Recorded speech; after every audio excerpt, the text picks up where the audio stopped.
This is Winnipeg Sports Talk Daily with Andrew Hustler Paterson and Michael Remis. Hey, what's up, everybody? Welcome to Winnipeg Sports Talk Daily. We have an absolutely monster show for you today. CFL Free Agency is underway, and there is some head-spinning news from around the league. We're going to get into that with John Hodge of 3 Down Nation coming up in just a few minutes. The Winnipeg Jets are finally back at it tonight. And fans, well, more than 250 of them will finally be back in the building. Cannot wait to get downtown to Canada Life Centre tonight and take in the game. Huge game for the Winnipeg Jets. And that hill just became a little steeper with the news late yesterday that both Pierre-Luc Dubois and Neil Pionk, along with Austin Pugnansky, have tested positive for COVID-19 and will not be in the lineup tonight. So lots of CFL news, lots of Bomber news. And I am incredibly excited to welcome in Manitoba's own 3-time defending Scotties champion, Kerri Einarson of the Einarson team.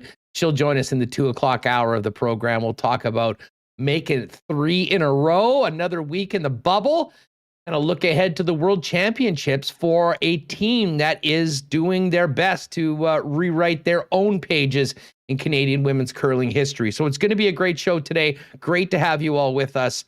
Lots to get to right off the top, but first got to thank the sponsors that make Winnipeg Sports Talk happen every day. Could not do it without you. Manitoba Battery, Culligan Water, Vita Health Fresh Market, F Apparel, Royal Sports, Not Auto Corp, Little Brown Jug, Princess Auto, Boston Pizza, the Nick and Nicky DQ Group, Canadian Club Whiskey, and of course our betting partner over at Coolbet Canada. So John Hodge coming up a little bit later on. We will talk Jets, we'll talk curling, and we certainly have to get to that amazing hockey game last night between Canada and the United States in women's hockey at the Olympics. Let's get Remis in here to get the festivities going as we welcome everybody to the chat. What's going on, folks? Great to have you all with us on YouTube. Podcast listeners, if you can, do us a favor, hit us up with a nice review on Apple Podcasts or Spotify, and throw in a 5-star rating for your boys, if you don't mind. Remo, what's going on? I'm feverishly trying to keep up with all of the news today as I bring myself onto the screen. What's up, everyone? I'm trying to keep track of it. The CFL Free Agency kicked off at 11, although a lot of the signings kind of leaked before. Greg Ellingson announcing it himself, retweeting the 3 Down Nation report that he would be coming to Winnipeg. I know Jeff was on it too. Paul Friesen doing a fantastic job keeping track of it. You know, if we're going to lose Kenny Lawler, Greg Ellingson was a top guy a couple years ago in Ottawa. Last year I thought he had a bit of a down year in Edmonton. Their whole team had a down year. I mean, who's their quarterback? Taylor Cornelius for a bit. And I watched some of their games and I'm watching them with scream like, throw it to Ellingson. Why aren't they using him more? He had some good games, but some games where he didn't get the ball. So I think he'll be great in the Bombers offense. Him and Claros, they played together in Hamilton. Did you know that? Because 2014. I'm more familiar with Ellingson on the Red Blacks. They got started there together, but I believe it was just for the one season, and then Ellingson had moved on, and of course was a huge part of the Ottawa Red Blacks, and then of course the Edmonton Elks. And he had said when he signed in Edmonton, it basically came down to a coin flip between Winnipeg and Edmonton, and I guess looking at the team that raised the Grey Cup the last couple seasons, he was trying to right a decision that was made in the wrong fashion a few years ago. Listen, Ellingson's going to be a nice addition to the Winnipeg Blue Bombers.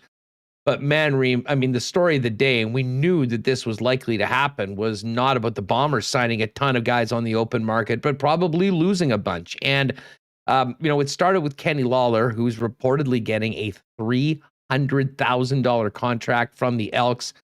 No one's going to blame Kenny after just an amazing season here in Winnipeg and securing the bag, as they say.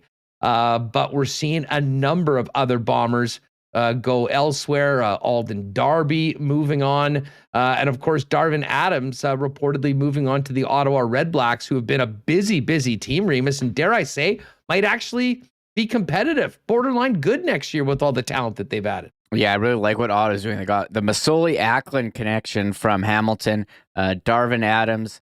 They brought in, you said, Alden Darby, and they got some other guys as well in Ottawa. So, I mean, it was pretty hard to be as bad as they were last season. And, they've made some other moves. Oh, Shaq Johnson, receiver. They got some receivers now. Or William Powell. They have a completely remodeled offense. Kwaku, Boateng, Patrick Levels. So they got some help on defense and on offense. So Paul LaPolice has a real CFL quarterback this year. It's a lot going on. One tweet, speaking of CFL quarterbacks, the former Bombers quarterback, Matt Nichols, I saw Farhan and Dave Naylor talking about that. He's kind of contemplating if he wants to continue playing. Was in Ottawa last year. So I'm trying to keep track of all this, Huss. It's very tough. Yeah, as you said, we've got the 3 Down Nation ticker going. We've got TSN up. We've got, like many people trying to follow this, about 15 different tabs on the computer right now following CFL Free Agency. But we'll get to that all coming up with John Hodge in about 15 minutes or so if you're with us live on YouTube right now. Remo, let's talk Jets for a minute. Listen, we knew the team was getting back together at practice yesterday, and I said, well, let's just hope Kyle Connor makes it okay and is, here and not on the list because, man, they're going to need him. Well, the good news is Kyle Connor's in.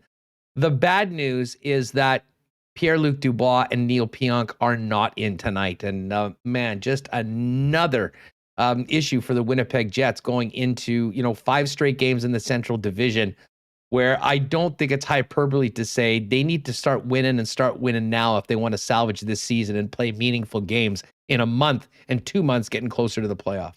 Yeah, that was tough news. Like right after the show yesterday, I put up the podcast. Oh, there's the news. Who was it? Those guys, Dubois, Pionk, and the protocols, Poganski, and they made some call-ups. So, I mean, that's a real tough break for the Jets. You want to get off to a good start and try to salvage the season. You're already behind the 8 ball, and you're missing your number 1 center, and you're missing your number 1 scoring D.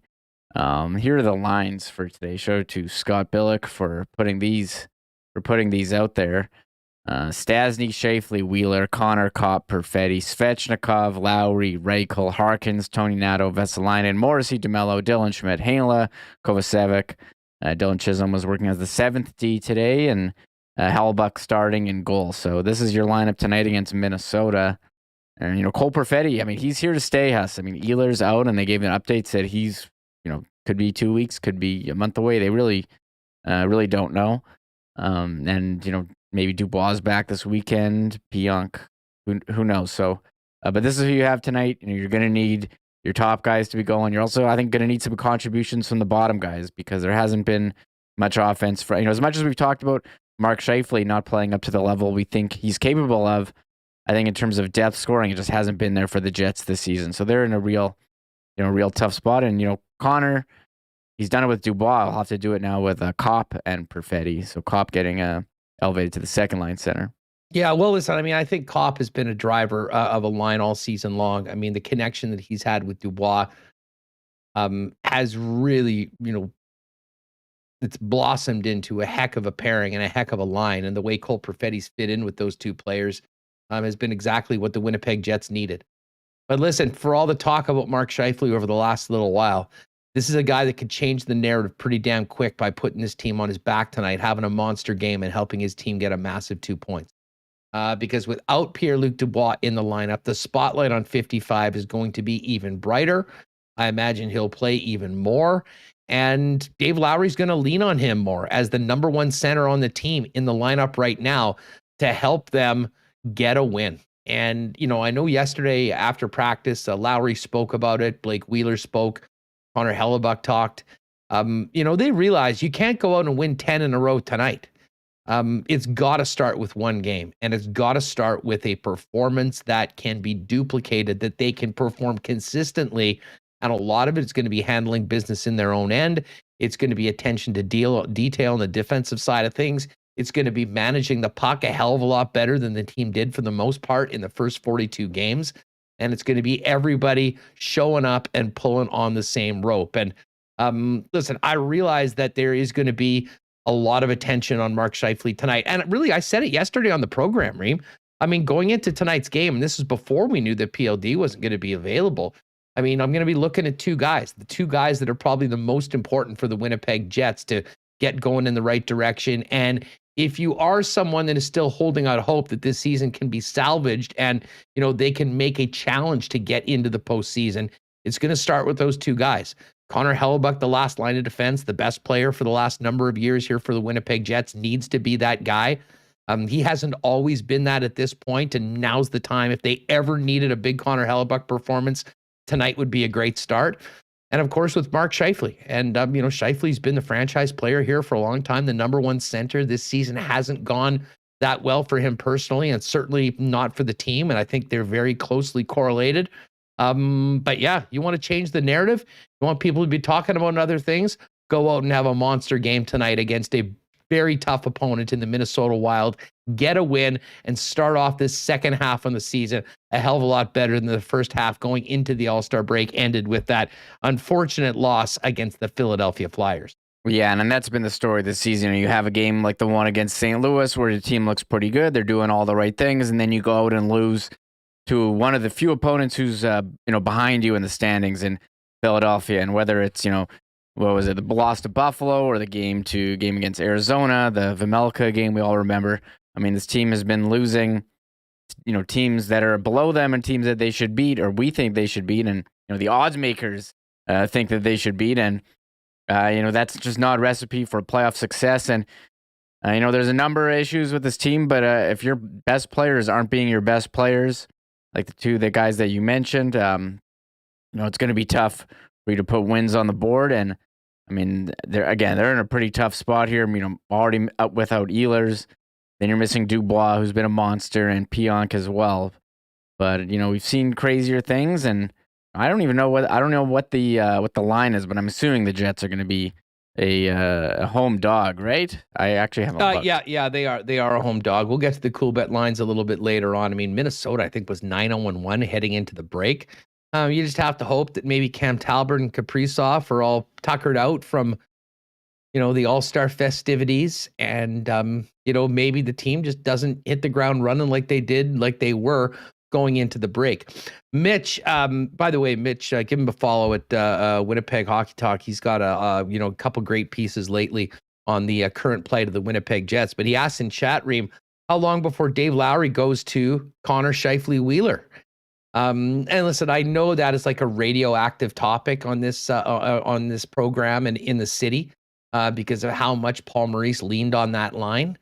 They haven't played together yet under Dave Lowry.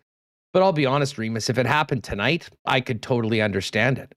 You don't have Nikolai Ehlers and you don't have Pierre-Luc Dubois. And there are going to be times where I think Dave Lowry, given the assets and the players that he has on hand, is going to need to throw out his best players to give them the best opportunity to score goals. And, that group has had some success in the past. They're going to definitely need to handle their business in their own end, especially if they come together and they're playing top line minutes and top line matchups.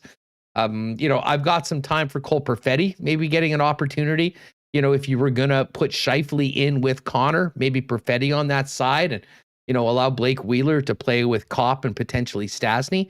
But listen, I mean, just to answer the question for Mitch, I wouldn't at all be surprised if we saw 81, 55, and 26 at some point this evening. And I won't be one being mad online about it. I think it'll be important for them to squeeze everything they can out of this lineup. And, given the situation, it might not be the worst thing to get some guys that have scored together because they're going to need to put a few past the Minnesota Wild goaltender if they're going to get 2 points.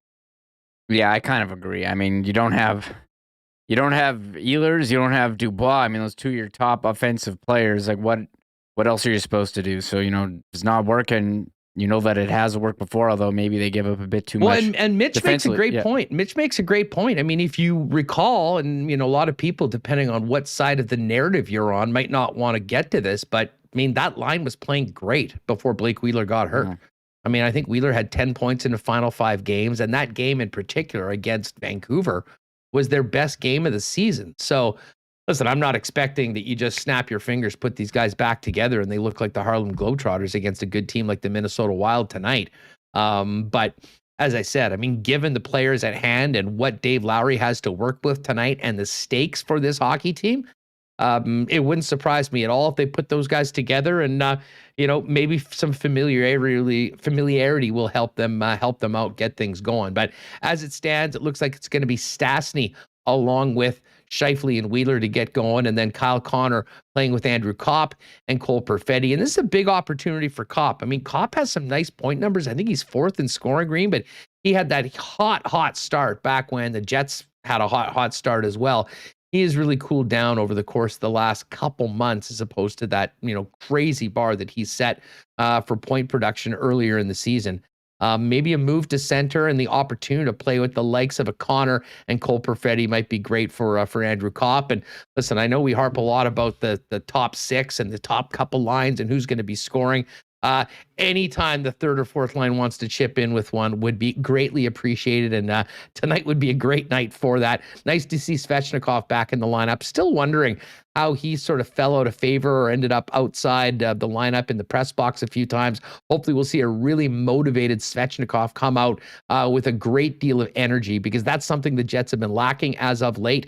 And as I said, maybe popping in something offensively would be a wonderful way for Svechnikov to remind Dave Lowry that he's a good option and stay in the lineup. Yeah, I agree. And I think that comes back down to bottom 6 scoring. They haven't really had a reliable line in terms of one that can put the puck in the net, maybe chip in a little offense, but have that, pin the other team in their own end. Just like, we all remember the Lowry Kopp Tanev line, or Lowry Appleton Kopp. Those are some great, third lines, and they just don't have the depth. So we're just hoping for anything from those guys, to put the Jets on the board. I mean, I was looking at the lines. I know we're going to get to all of them later, but the Jets, just trying to illustrate, they're an underdog here, plus 125, and Dom at The Athletic gives them a 40.6% chance to win. So, public backing, or not public, the odds makers backing Minnesota, and we'll wait and see. Connor Hellebuck, I believe Cam Talbot. And when you talk about Andrew Kopp, he's actually been pretty solid. I mean, October, 9 points in 8 games. November, 8 and 14, so a bit of a slower November. December was really slowed down, 3 points in 8, but he kind of picked it back up in January with 8 points in 11 games, and the one game in February with no points. But looking to get it going here. A lot of, I don't know if you knew this, but what is it? 41 game for 80 games. 40 games in 80 days. What is it? 40 and 81. I do know that. You don't know that. You should write it down. Write it on the list. I should have it like pinned to my desk. I keep getting confused. Is it 40 and 81 or 41 and 80? No, unfortunately, it's 40 and 81 because the Jets have played 42. I mean, this is just nuts. I mean, looking at the standings in the Central Division, the Jets go into tonight's game 16 points back of the Minnesota Wild, and the Wild have a game in hand. I mean, that is just such a massive chasm. The Wild are 28, 10, and 3 on the season, and that's only good enough for third place in the division. Now, they are 1 point back in Nashville, and they've got 5 games in hand. So certainly by points percentage, they're far, far ahead of Nashville. And really, they would be the closest, contenders to the Colorado Avalanche, who are 32, 8, and 4 on the season for 68 points. I mean, bottom line is the Jets are 18, 17, and 7. You play at that rate, you're probably picking about 7th or 8th in the draft. That is not where anyone expected them to be. So it all starts tonight. We'll see what this hockey club can do. We'll talk about it with Jamie Thomas coming up a little later on. Listen, Remo, before we get to John Hodge, I do want to mention, speaking of hockey, What a game last night between Canada and the United States. I mean, exactly what we've come to expect in one of the greatest rivalries in all of sports. A back and forth game, incredibly fast, incredibly exciting. The skill on these women was on full display. And Marie-Philippe Poulin continues to be the boss when it comes to women's hockey, putting Canada on her back. And that line, along with Sarah Nurse and Brianne Jenner, was dominant last night. A couple highlight reel goals, and the Jets that Poulin turned on to acquire the first penalty shot in Olympic women's hockey history, and of course close the deal on it, giving Canada the 4-2 lead, was huge last night in a big win for Canada, despite being outshot almost 2-1 by the Americans. Yeah, we knew it was going to be a good game, as it usually is, and it definitely lived up to the hype. Canada, scoring 4 goals against the USA. I don't think they've scored that many in them in quite some time. And I know the last couple of years, USA has been the one to take it to Team Canada, but going back to when we had the World Championships and a couple of the Olympics, Canada seems to know how to bring it. And what a number of superstars, especially Marie-Philippe Poulin, had turning on the Jets to earn that penalty shot. Well, and the other, being a Winnipeg and Manitoba show, Jocelyn Larocque has turned into the iron horse of the Canadian defense. Like, I don't have it in front of me as far as what she played last night, as far as minutes on the ice, but it had to have been approaching, high 20s. I mean, she seemed to always be out there, I believe, playing with Renata Fast. And I mean, it was that top pairing along with Poulin, Nurse, and Jenner that really led the way for Canada. And my God, Anne-Renee Desbiens, I wasn't as familiar with her. Now we understand why she got the start from coach for the game last night. 51 shots she faced, only allowed a couple of them. I mean, just an absolutely brilliant performance by the young Canadian netminder. And it's not very often you talk about the Canadian women needing a big goaltending performance to win because of how good they are, but everything's different when you play against the United States. These teams are so closely matched, and I'll tell you what, if you did not watch that game last night and you're a hockey fan, you blew it. Make a point of not missing when these two teams meet again, which of course will in all likelihood, Remis, be in the gold medal game. Yes, and yes, it was Canada taking silver in the Olympics in Pyeongchang. They did. Well, yeah, it was a shootout, wasn't it? Yeah, they did win the gold in Sochi. Canada won recently at the Worlds in a thrilling finish. So, I mean, never fails to deliver, this Canada-USA women's hockey rivalry. So I guess, with no NHL players, although that's starting tomorrow, we have the women Canada-US we'll be counting down to as well. Men's tournament is going to be getting going, I believe, like late tonight into tomorrow. Sorry. Canada takes on Germany in their first game. Dusty and I spent some time talking about the men's hockey and the women's hockey today in the lock shop. And I got a Sweden, Finland, USA ticket. But I stayed away from Canada and Germany because, hey, the Germans got a medal last time. I mean, they, now that the NHLers aren't there, I think we sort of underestimate the Germans, and they're like plus 260 or something in that game. So it'll be something. We'll talk about that at the Coolbet lines a little later on. Jamie Thomas is going to join us to tee up tonight's Jets Wild game and really look ahead to the final 40 games. And speaking of women on top, I cannot wait to have Kerri Einarson, the now 3-time in a row Scotties champ, back to back, will join us in the 2:00 hour of the program. But in just a minute or two, we're going to get together with John Hodge to break down all the latest from around the Canadian Football League in CFL Free Agency. I do want to give a big shout out to our friends at F Apparel, the Winnipeg-owned company specializing in custom suits for men, a full line of custom clothing for any occasion: suits, dress shirts, winter jackets, casual chinos, golf pants, untucked dress shirts, and more. Every guy needs at least one suit that fits and looks great, and F's custom suits start at just $400. I should mention for our guys over at F that, of course, the wedding season is not too far away. And, many of you are going to be needing to go to a bunch of weddings. So you need a suit that fits and looks great for that.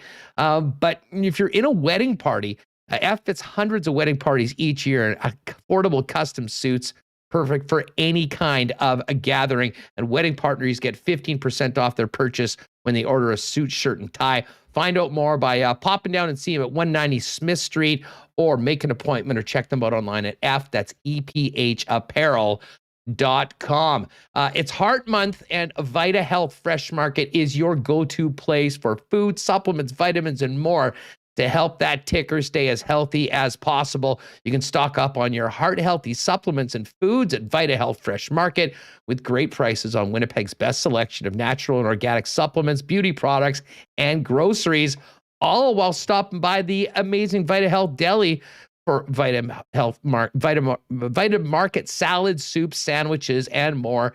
And of course, you can join their exclusive Vita VIP list by texting Vita VIP to 1-877-630-1970 to receive special offers all year long and be entered to win a $100 Vita Health gift card. 7 Winnipeg locations, including the newest store in Linden Ridge, and online at myvita.ca.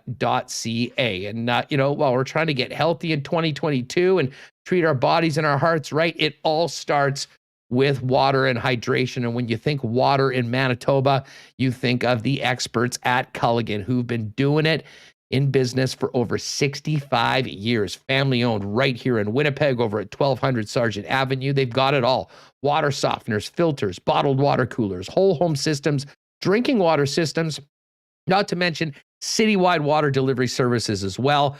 And if you have water needs for your business, they also have commercial and industrial water products and solutions. Give them a call at 204-694-5180 or hit them up online at drinkculligan.com. All right, Jamie Thomas on the Jets, Kerri Einarson later on today, but the big story today from coast to coast is free agency in the Canadian Football League. And the boys at 3 Down Nation have been working OT today. What a pleasure to welcome in our guy, John Hodge, into Winnipeg Sports Talk for the latest. John, how are you, man? Thanks so much for taking the time to join us. I appreciate the opportunity, Huss. Thanks for having me. You're sounding great. Got an awesome setup, which is perfect for all the great work that you and Justin do. I mean, let's focus in on the Bombers first and foremost. And listen, the biggest story is not a guy that's been signed. It's a guy that hasn't been signed yet. You've covered this team for a long time. What do you make of the apparent standoff between Bomber legend Andrew Harris and the football club? Well, Kyle Walters spoke to the media this morning, and one of the things that he touched on is the fact that Andrew Harris, who, at times in his career has had an agent, is currently representing himself, which I think has made this process a little more challenging than it maybe would have otherwise been. I mean, it's very normal in all pro sports, right, to have negotiations be contentious at times, but it's a little bit different when an agent and a GM can hash things out, and maybe some things can be said that would hurt the players' feelings, but you've got that buffer there. That's not the case with Andrew Harris. He spoke with Kyle Walters several days ago. There was a contract discussed. There was not a contract agreed upon, and Kyle Walters did not confirm that contract is even still available to Harris, though he has also not ruled out the possibility of Harris returning in 2022. So to me, it looks like the divorce has all but been finalized. We know reportedly that Harris wants to continue playing in 2022. And as much as he's been the face of this franchise, as much as he promised and then not only delivered once, but twice on bringing a Grey Cup back home to his home city of Winnipeg, the soon-to-be 35-year-old running back appears to be on the way out in Winnipeg. I still, and I mean, I acknowledge where we're at. I mean, I heard what Kyle Walters had to say. I mean, we've been listening to you and JD, and I had Jeff Hamilton on the program yesterday, and we know where things are at.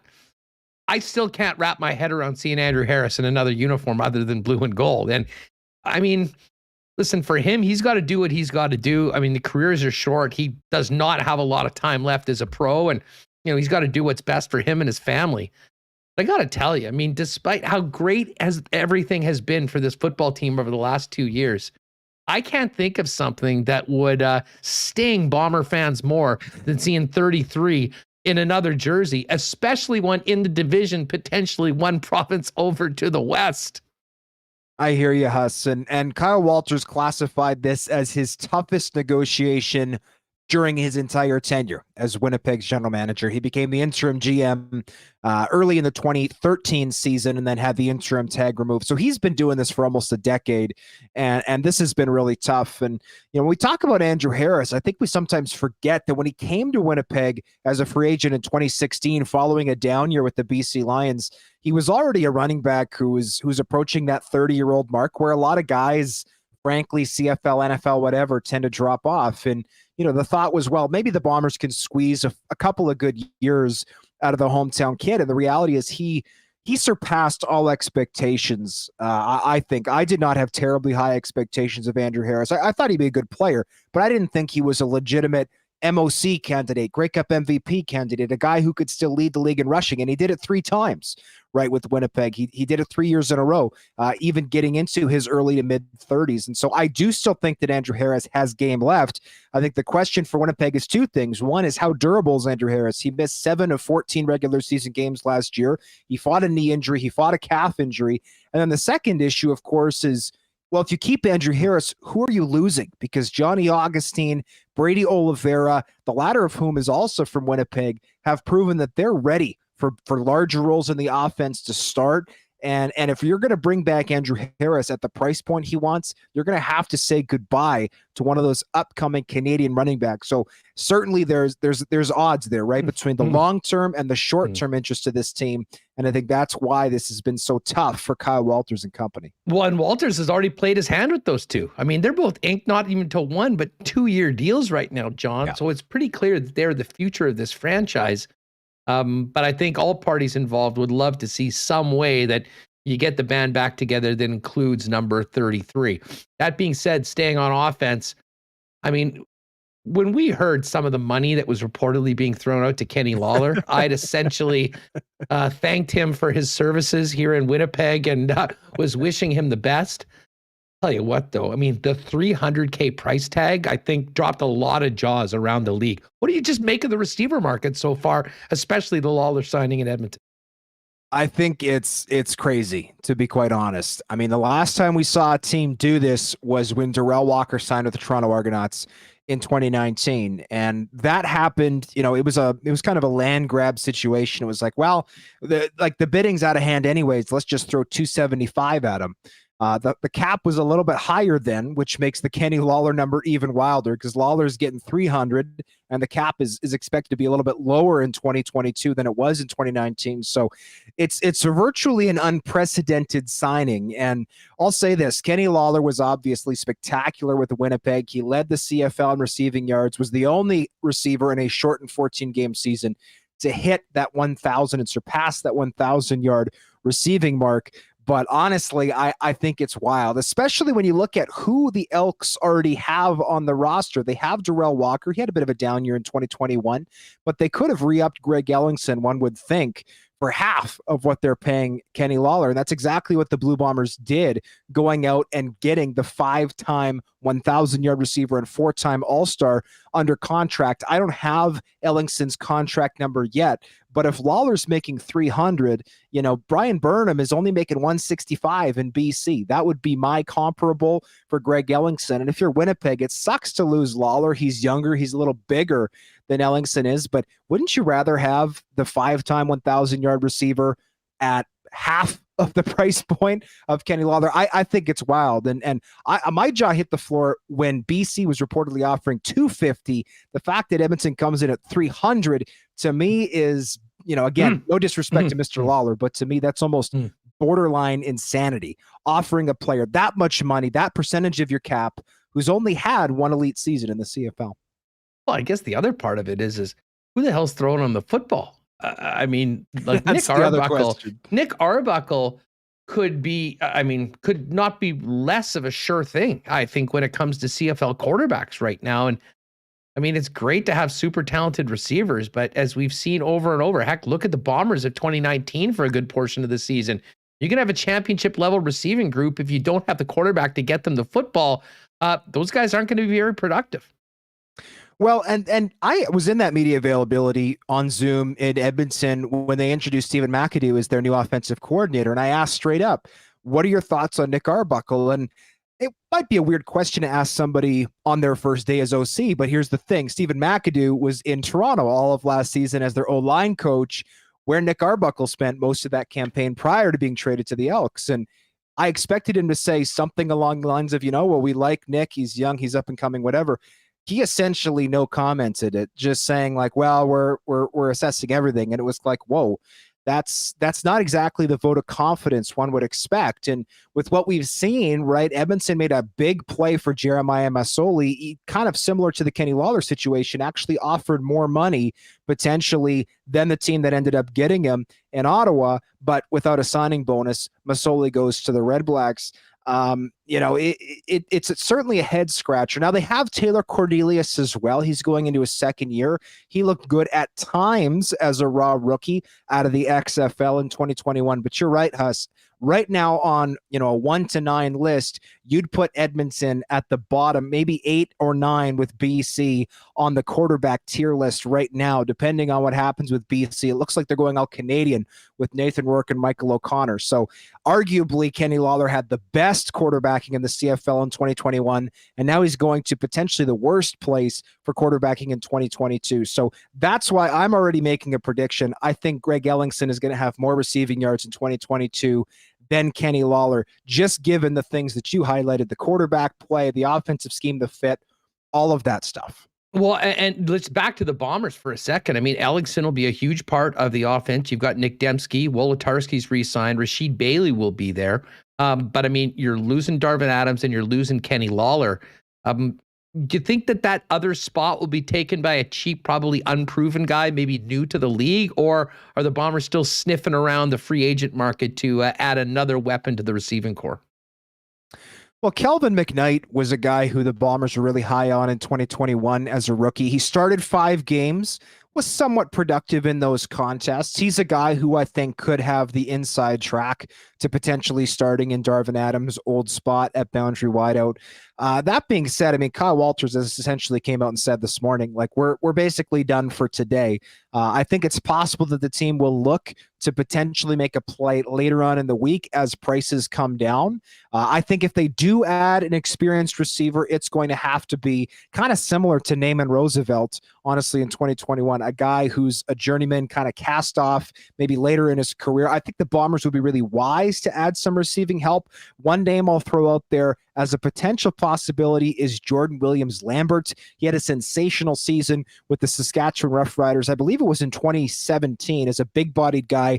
Got a look with the Chicago Bears, came back and really struggled to do much there. And so he's a guy who at a discounted rate, I could potentially see a team like Winnipeg having in. But if they do add a receiver, it's not going to be a marquee, big name guy. I think it's going to have to fall into that category of a veteran who's on the downturn or coming off a down year, just to keep that price low, because the salary cap crunch in Winnipeg is tight.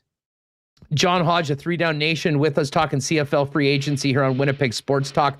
John, let's talk about the movers and shakers. And I guess our boy Paul Apeliz has to be right at the top of the list. Like, let's roll down how different the Ottawa Red Blacks are going to look in week 1 than they finished up a miserable campaign last year. Yeah, my latest count is 13 new players in Ottawa. And obviously the most impactful will be Jeremiah Masoli, who's going to be their starting quarterback, one would certainly assume. But they've added some really impact players. They have almost a brand new starting offensive line. Darius Siracco coming over from the Hamilton Tiger Cats. He'll probably be the starting center. Then you've got Ukambre Williams, who's going to be securing that left tackle spot. They previously signed Jacob Ruby. To me, quarterback and O-line were the number 1 and 2 priorities to really address there. And I think they've done that. And then you look at the skill position stuff. They've got William Powell coming in, who I think has another good year or 2 left in him as a running back. Receiving wise, they've brought in Jalen Acklin from the Ticats. They've brought in Shaq Johnson as a Canadian who can be a little bit of a deep threat, take the top off the defense. Levi Noel coming over from Toronto. He's been more of a special teams guy, but I think he's really underrated in the slot. I think they'd be wise to continue adding some skill position players there, but with what they've done, they haven't lost a whole lot, for one, but what they've added, I think, is really exciting, because there was no team in the league with a bigger talent differential to overcome heading into free agency since Ottawa, and I think they're doing a very very nice job. Darvin Adams as well, of course, who will help in that receiving core. I think they've done a really nice job through a limited start here, just a few hours into free agency. Well, let's just, while we're out there talking about Ottawa, let's just get your thoughts on the East overall. I mean, Hamilton was probably the team, much like the Bombers, with the most to lose. Montreal has made a few moves. Toronto's added a couple big fish, certainly from the Ticats. I mean, when you look at sort of the landscape of the East right now, given what we've just said about the Ottawa Red Blacks, I mean, how close are they to be really competing with the others? And is there a clear-cut number one right now in your mind as we speak this afternoon? I mean, certainly the team that's gotten the best is the Ottawa Red Blacks, or improved the most. But I think the other thing is the Toronto Argonauts, I think, have done some really nice things in a short amount of time. To me, their biggest need was along the defensive line. Last year, they signed Charleston Hughes to potentially be that guy. Didn't end up working out. I think he hit the expiry date. He's going to be in the Hall of Fame one day, but he simply wasn't the player who he's been the last, 12, 13 years. And then the other side of it was Shane Ray, the former first-round NFL draft pick, who didn't put up a sack in the regular season. They needed to improve that defensive line. Sean Oakman was a beast in the middle, but they went out and they got Jagera Davis, who's going to be playing defensive end for them. I think that really, really solves a need with Oakman and Davis. I think that's going to be one of the top defensive lines in the CFL, and that's really going to help new defensive coordinator Corey Mace, who's coming over as the previous defensive line coach in Calgary. So all in all, I mean, the Ticats haven't added anybody. They've lost a ton of talent, but they've also been, I think, pretty consistently the top team in the East Division for the last half decade. They made some good late signings today. They brought back Jamal Roll, the cornerback. They brought back Ted Laurent, Canadian defensive tackle. There's rumors that they're going to be signing Micah Johnson, though that's not official yet. He would be their first official addition. So the Ticats have lost some guys, but they're in a very similar situation, frankly, to the Blue Bombers. They've been a top team for a long time. They've been to 2 Grey Cups consecutively. On days like today, you're going to lose guys, because if you're one of the more talented teams in the league, teams are going to come and poach whatever they can. John, what's happening with the Riders? I mean, they've been a little quieter than many of the other teams so far in the Canadian Football League. They have. I really like the 2 official signings that they've made thus far. They brought in Darnell Sankey over from the Calgary Stampeders. He was the CFL's leading tackler in 2021 as a rookie. He's a big-bodied linebacker, 248 pounds in the middle. Not maybe the best runner with his size, but man, in the box, he is one of the best run stuffers in the league. They re-signed Larry Dean, who missed all of last season with an Achilles tear. I think he's going to play on the weak side.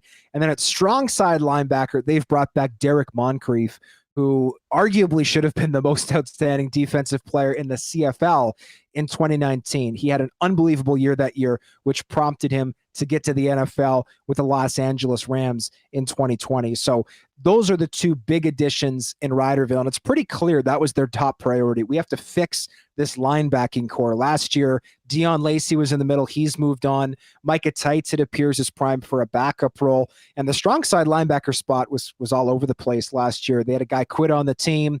They had a Canadian there for a while. It was a turnstile. So they've really turned a weakness into a strength. Heading out, I mean, they lost Luchez Purifoy and Ed Gainey in the secondary, which I think is a problem. But at the same time, if you're building a football team, at least the philosophy I know a lot of people have is, if you're going to get better, try to get better closer to the line of scrimmage. It's easier to find DBs than it is pass rushers, and certainly they're trying to really prompt that front 7 and build that front 7 through free agency here. John Huffnagel had a couple funny comments. I mean, he said he's probably not looking to do much because he doesn't have any money. He can barely afford to go to McDonald's right now. I mean, where are the Stamps right now if they don't have the ability to add anybody else? Yeah, the Stamps, I think, really prioritized bringing back their own guys. I think the number one priority for them this offseason was re-signing Jake Mayer, who a lot of people had kind of tabbed as the next guy, the next, up-and-coming young quarterback who might get the chance to start elsewhere. That's not going to happen in 2022 because the Stamps were able to renegotiate Bo Levi Mitchell's contract, bring him down, and that allowed them to give Jake Mayer the raise that he needed to stay in town. But that has certainly had an effect elsewhere on the roster. They've lost Ucambry Williams, who's been a good starter for them at left tackle and center. They lost Darnell Sankey, who we just mentioned, went with the Riders. They've lost a former first-round pick, receiver Hergy Mayala. He's going home to play for the Montreal Alouettes. Deshaun Amos has been a very good boundary player for them at halfback and corner. Jamar Wall, who's been there for a decade, the DB, is not expected to be back. And Canadian quarterback Michael O'Connor, who they signed last year, dressed as the backup for a handful of games to start the year, is gone. They're another team like Hamilton. No official additions at this point. They're still waiting to make any signings. And I guess maybe John Huffnagel is still in line at McDonald's looking to get his order in before they can bring anybody in. As you mentioned, that cracked me up when he said that. But it's pretty clear that team is close to the cap. They prioritized re-signing their current players, and you can't argue with that to a great extent anyways, because the Stamps were a good team once they kind of came on in 2021, but they had a rough start to that season, dug themselves a hole in the West Division. I give them credit for keeping their quarterbacks, but I do think that team could stand to inject some talent into that roster. Maybe they're just waiting for the bargain bin prices of day 2, 3, 4, etc. John Hodge with us from 3 Down Nation. You're a 3 Down partner in crime. Justin Dunk's been on fire, but Justin's reporting that the Elks have made Mark Corte the highest paid offensive lineman in the Canadian Football League. How surprising is this, and what's behind it? And what do you make of the signing to shore up that offensive line that at times was a real Achilles heel for Edmonton in tough losses? I'm not surprised. I think Mark Corte really fits what Chris Jones covets in his offensive lineman. He's very athletic. He moves very well. And you can't argue with a kid who's from there. Like Mark Corte was born and raised in Spruce Grove, Alberta, which is about a 30-minute drive west of the city. It's opposite Sherwood Park, which is on the east side. So, he's local, he's athletic, he's young, he's in his prime. Before Drew Desjardins left for the NFL, there were rumors that he was going to sign for as much as $225, $230 along the line of scrimmage. Obviously, that didn't end up happening. He's with the New England Patriots, but it doesn't surprise me to see Mark Corte become or the highest paid offensive lineman in the league. He's in his prime. He has the potential to play tackle. He did so all of 2019 in Ottawa. I think he's a little bit better at guard and center, but if you're an offensive lineman who can play all 5 positions, you're 25, former first round pick, and you're local, teams are going to have to pay a premium for that. And so for Mark Corte, no, I as much as the Kenny Lawler deal shocked me in terms of numbers, this one did not surprise me at all. I know the Red Blacks were making very competitive offers to try to keep Mark Corte there. 3 seasons he was there. And again, a former first-round pick. Those numbers do not surprise me for Mark Corte coming out of Edmonton. Hey, John, last one for you, and thanks so much for doing this, folks. Make sure to get over to 3 Down Nation. I got their free agent tracker up on the screen. It's helping me get through and stay on top of everything as we do the show. You mentioned BC. Those 2 Canadian quarterbacks. This has to be unprecedented. It's a really cool story for the league and for the team, as long as they can get the job done. How big of a risk is this for BC going into this season, trying to spend a lot of money on receiving help for 2 young Canadian quarterbacks that are relatively unproven? Yeah, there was a lot of speculation that Trevor Harris would be brought in as the 1B, if you will, behind Trevor Harris, behind Nathan Rourke, the young Canadian, who'd be the 1A. And it appears as though the Lions have gone in a different direction. They just signed Michael O'Connor away from the Calgary Stampeders. I like the local fit. Michael O'Connor was born in Ontario, but he played his university football with the UBC Thunderbirds, so he's got strong ties to the West Coast. And I, as a proud Canadian, I think it's fantastic that we have a team with 2 Canadian quarterbacks at the top. Nathan Rourke did not play a ton last year, started only 2 games, but if you listen to Lucky Whitehead, Brian Burnham, the guys in that organization, Rick Campbell, co-GM Neil McAvoy, they all rave about not only what Nathan Rourke does on the field, but off the field. He is an absolute workhorse, got a tremendous amount better over the course of his rookie season. Michael Riley was there to mentor him throughout that campaign. And Michael O'Connor, this is a guy who in his interviews at the CFL Combine in 2018 was being asked, do you have NFL aspirations? Do you have XFL aspirations? He's 6'4", 230 pounds. He's got a prototypical CFL frame, can run the football well. I really like this fit. Is it a risk? Absolutely. But the nice part about this, if you're the BC Lions, is Trevor Harris is still out there on the open market. I don't think he's going to get an offer that he finds tempting at this point. So if things go sideways, maybe you find a way to say, okay, let's bring in Trevor Harris as the guy. We've got that veteran who's available. But for now, why not roll the dice with a couple of young Canadians? I think that's sensational because they've both got local ties. And if new owner Amar Doman is looking to market that team, I can't think of a better way than to have two local Canadian quarterbacks throw into a bunch of these star receivers. John, thanks so much for doing this. I know what a busy day it is for you. Really appreciate you joining us. And of course, keep up the great work with Justin Dunk over at 3 Down Nation. Thanks for doing this. My pleasure, Huss. Anytime. Good stuff. At John D. Hodge on Twitter, and make sure you're following 3 Down Nation. You can get live updates on CFL Free Agency all day long over at 3downnation.ca. We're going to get back to the Jets with Jamie Thomas.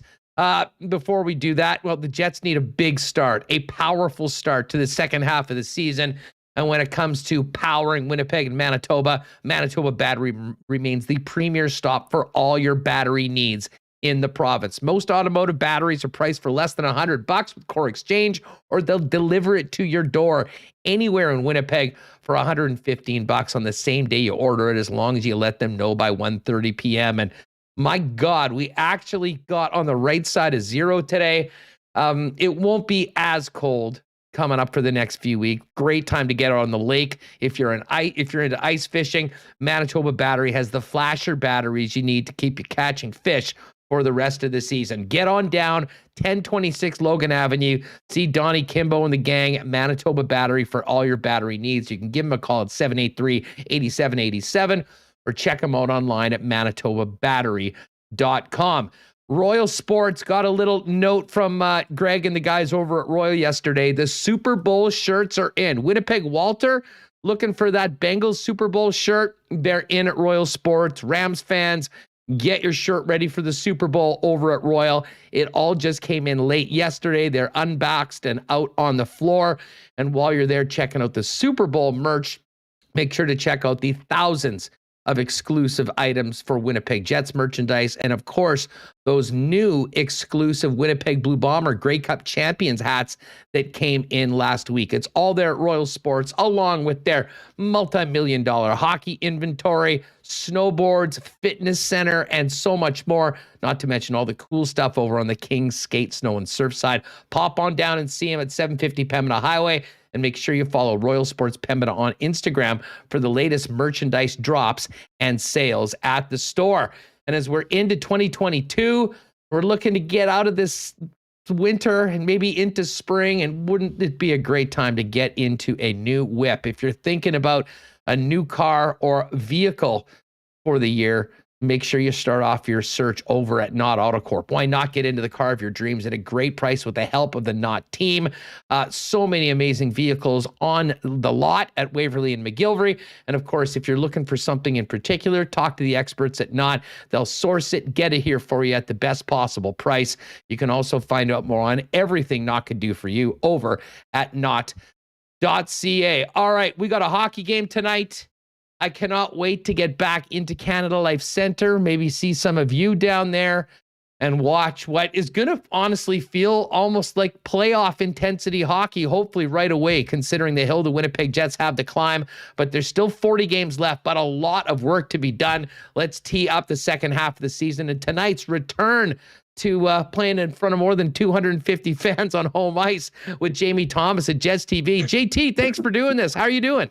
You know what, Huss, I feel great. It's also even better that I don't have to come back to a building that's completely empty again. I do not want to see those tarps ever again. Like they were really cool when they first came out last season, and now when I saw them on the concourse before they closed everything down again, I was like, it was just so disappointing. So I can imagine. For me, as a broadcaster, how disappointing it was not to have fans, and I can only imagine what it felt like for the players and the coaching staff of the Winnipeg Jets. Well, not to mention the fans too. I mean, it was a real tough stretch for the Winnipeg Jets playing at home. I mean, this is the team that during good times have really fed off of their crowd. And I mean, there wasn't a lot of energy in the building, and at times there wasn't enough energy on the ice. And I think that's sort of part of the reason why the Winnipeg Jets are in the predicament that they are right now. Not blaming it on the lack of fans, but it was all part and parcel of a real tough stretch for the hockey club. Hey, listen, just before we get to everything, how are you? I mean, great to hear you back. And I got to give a shout out to Mitch Clinton. He did a great job pinch hitting alongside Paul Edmonds during the time. But you went on the list. Did this happen in the States? Like you were basically shut down? We're in Boston? Yeah, so I think I got it in Nashville. But I was at, I remember taking photos. The Jets are at the Bruins practice facility, which is gorgeous, by the way. It's an unbelievable facility. So I'm sitting there looking how cool this place is. And I got the text from Chris Kreviazek, of course, Jets team services guy. And Chris and I have this unique relationship where we're always bugging each other. So he texts me and says, "You're positive. Get back to the hotel." And I thought he was honestly messing with me. So I'm like, I just text him back some expletive that I can't reveal on your show. And I didn't believe him for probably about an hour. But I started walking around and I'm like, I better go back just in case. So I was positive in Boston, and I had to bunker up there. And you know what? The first night was like brutal because I just had the chills, and it's almost like a mental thing because someone tells you you have COVID and all of a sudden it kicks in, because I didn't really feel any different. So I had the chills, had a pretty bad cough. And then the next day it was just, there was just the boredom of sitting in your hotel room for 5 days. That was the worst part. I saw 4 seasons of Seinfeld. I rewatched a big chunk of the Marvel universe and with some nerd videos on top of that, just to pass some time. I even read. I hardly read books anymore. So it just, the hardest part was just being bored out of your mind. And then the 4 days after sitting in Boston and not being able to come home. And of course, when I'm in Boston, and it was cold there, but as you know, Haas, it was freezing cold here, and it just kept snowing. And I just got further and further in the doghouse with my lovely wife as time went by. Because as you could probably feel as terrible as possible, but ever since we've had kids, my wife has no sympathy for me at any time.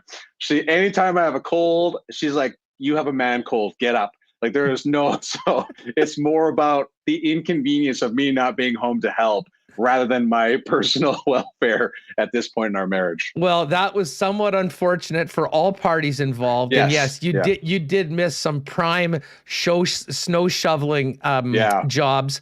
But that being said, it was great to hear you back. Glad you're feeling better. And I guess right to it. Speaking of that, I mean, you had to expect that we weren't entirely through this, although most of the team at this point has been on the list at some point. I was all nervous about Kyle Connor coming back to the All-Star game. We talked about that yesterday. Just tell me Kyle Connor's on the ice and ready to go. Well, I didn't expect Neil Pionk and Pierre-Luc Dubois and Austin Pendagnanski on it, and just a little more adversity going into a very important game tonight.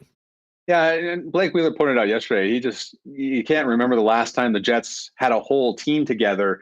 And, as bad as it was for the Calgary Flames and the Vancouver Canucks, I'll go back to last year and a little bit this year, but in particular the Flames, everybody's at once.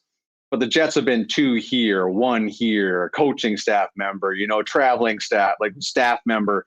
It's just been a little bit here and there. And, arguably 2 of the toughest guys, the hardest guys to play against in Neil Pionk and Pierre-Luc Dubois.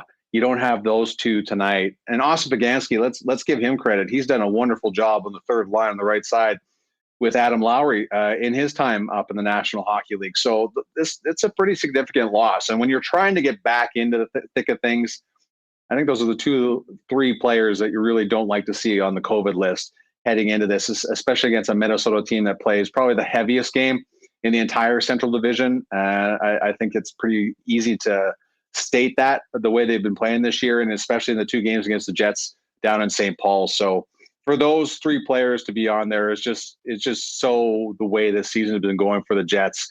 But as Blake Wheeler said, they're going to have to scratch and claw their way into it with a younger roster, and that's what they're facing here tonight. Well, and you can't win 10 games at once.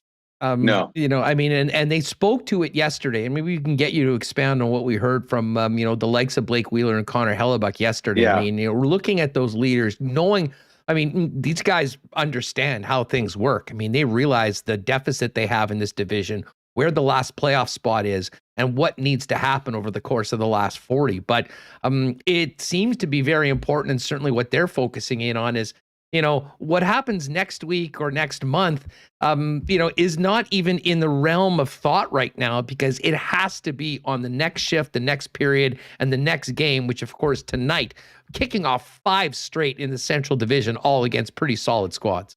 Yeah, and that's a huge storyline, right? 2 Husses, like they're play 5 straight again within their division, but you can't look down the road. It's so hard not to, because of the hill they have to get out, or the hole they have to get out of, and the hill they have to climb to get out of it.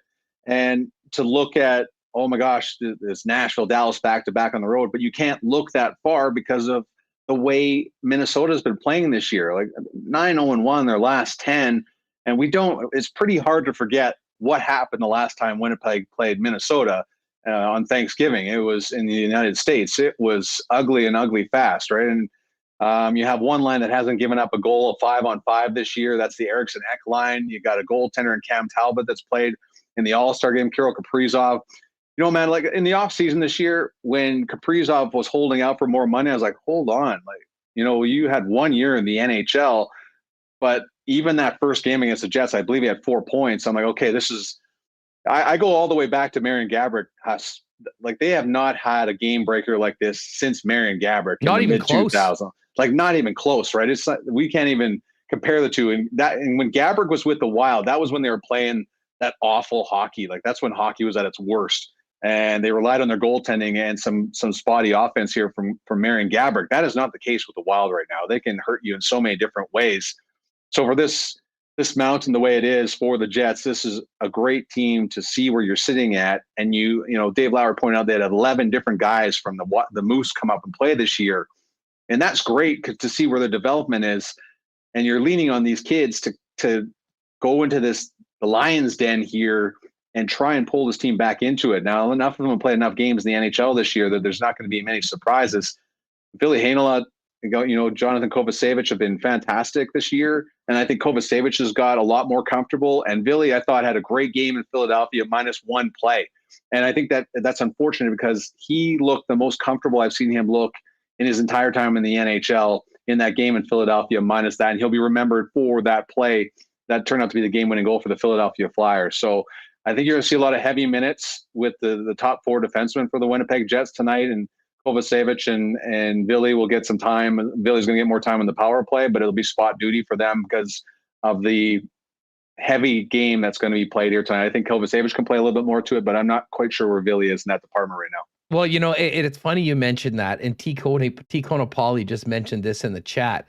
The Jets have played some of their best games with these pieced together lineups. I mean, I think of the game in Detroit and certainly the game in St. Louis.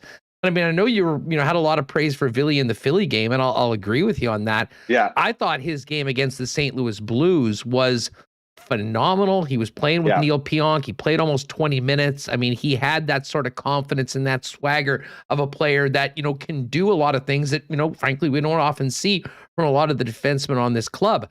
So the team, when it has been shorthanded, has actually stepped up at times. And, man, they could sure use it tonight, because, you can't start off this 40-game segment without getting it going right away, Jamie, I guess is the point I'm making. Yeah, and I won't be the Jets. Like, you have to look at these next 5 games, and you think you got to win 4 or 5 just to get things rolling here. And I give full credit to Mark Morrison, the Moose coaching staff, for what they've done. And we've said this for years now with Pascal Vincent before Mark Morrison. It's just why these kids are so ready to play in the National Hockey League. And I think what we saw in St. Louis, because let's not kid ourselves, I think a lot of people were counting the Jets out in that game against the Blues, who have been playing so well on home ice. When you see that effort in that team and the way they put the game together that night, or in St. Louis, I think that's why it's a little bit more frustrating what we saw in Philadelphia the next game before the All-Star break. So I think the capabilities of the youngsters to rise to the occasion here is something they'll need, but I don't think we can overlook the fact that now is a time where you have to look at Mark Scheifele and Blake Wheeler and Connor Hellebuck. This is the time where they have to get to the level where we've seen them before, and they have to sustain it for a long period, because I think anybody who's been watching this team, I'm not saying they haven't done enough, but this is not the level that we've expected those three players to be at. And I know Wheeler, I thought he was at that level in that game where he got hurt against Vancouver. So I want to be a little bit fair to him. And I think he had the COVID. I think of the guys that got COVID this year, I think he had the worst after effects. But Scheifele isn't where he's at. His shooting percentage is pretty low right now because the opportunities are there. And Connor Hellebuck hasn't been that guy where like that's the Vezina Trophy winner. The other guy at the other end, whoever it's been throughout the year, has been better than Connor Hellebuck. And I'm not saying Hellebuck has been terrible. He just hasn't been the guy that we've seen the last 3 years, night in and night out. Yeah, listen, and that's fair. But I'll say this. For Hellebuck, I mean, I think the last month and a half, I mean, there's been some goals that he didn't like. And, it wasn't at that Vezina level that, frankly, we in the team has been spoiled at getting for the last number of years. But, Jamie, if you look at how the Jets got into this predicament in the first place, after that great start, Connor Hellebuck had about a month of play where I think he went 8 or 9 games straight without giving up more than 2 goals. And I think the Jets won 3 of those games. So, listen, those things are going to happen over the course of the year. There's no doubt Connor Hellebuck is going to have to be Connor Hellebuck if this team wants to get back in it. But to me, Scheifele's the most fascinating guy of it all. I mean, we know what he's done for this team, and you can look at the stats, the numbers that he's played. And there's been some times where he's looked, maybe the energy level hasn't been, to what I think that fans would like to see, and maybe coaches as well. I'll say this, though, considering the predicament that they're going in, we've all been talking a lot about Mark Scheifele because of how important he is to the Winnipeg Jets. I mean, it's hard to imagine this team winning or doing anything without getting the best out of Mark Scheifele. And I'll say this, especially it's compounded by the fact that Pierre-Luc Dubois isn't in the lineup tonight. But you know what? You want to change the narrative? You can do it pretty quickly by putting a team on your back, going out, having a monster game, getting 2 points, and moving on to the next one this evening. You almost feel, I don't want to say guilty pointing your finger at certain players, but we go back to what the expectations and what they've proven in years past and in games past at the level that they can play at. They're elite players, the 3 guys I just mentioned. And with Mark Scheifele, you enter this season as a guy that's kind of in the conversation. I know Canada, the NHL's not at the Olympics, but we were talking about this, Huss. We were talking about Mark. We were saying Mark Scheifele, this is his year. And I remember Paul Maurice saying, you want this type of pressure to be on the guys because they're going to rise to, and that benefits the Winnipeg Jets. It just, I don't know what's going on. Like, everybody has an off year. It's just, unfortunately, when you have a number 1 center with the talent that Mark Scheifele has, it just can't come that way because of how much you lean on number 55 to be a point per game player. And there's other variables thrown in there as well. Line mates, the constant mixing and matching of lines, and coaching change, and 1 game in 10 days and 1 game in 12 days. There's lots of factors in there. But I still think with what Mark Scheifele is and what he means to this organization, and he touched on it a little bit today, he knows he has to be better. Didn't tell us specifically what those things are, but I think a lot of us know what those things have to be. And being the professional that he is, the intense player and the competitor that he is, I expect that he wants to get there. And I believe that level can be achieved. It just has to come sooner rather than later. Yeah, and that sooner is tonight against the Minnesota Wild, 7:00 puck drop downtown at Canada Life Center. Jamie, you mentioned the coach, and I like Dave Lowry. Again, we haven't had enough time to really, I think from the outside looking in to really see the entire body of work. And it seems like, you feel for the guy every single time he shows up to the office. He's getting another list of who's available and who's not available. But the week off for Dave Lowry, what do you think the focus was for him coming into practice in this game tonight? And we heard from him yesterday and today going into this game. Maybe just fill our listeners in on how the interim head coach of the Winnipeg Jets is approaching the challenge at hand, as well as the short term starting with the Wild tonight.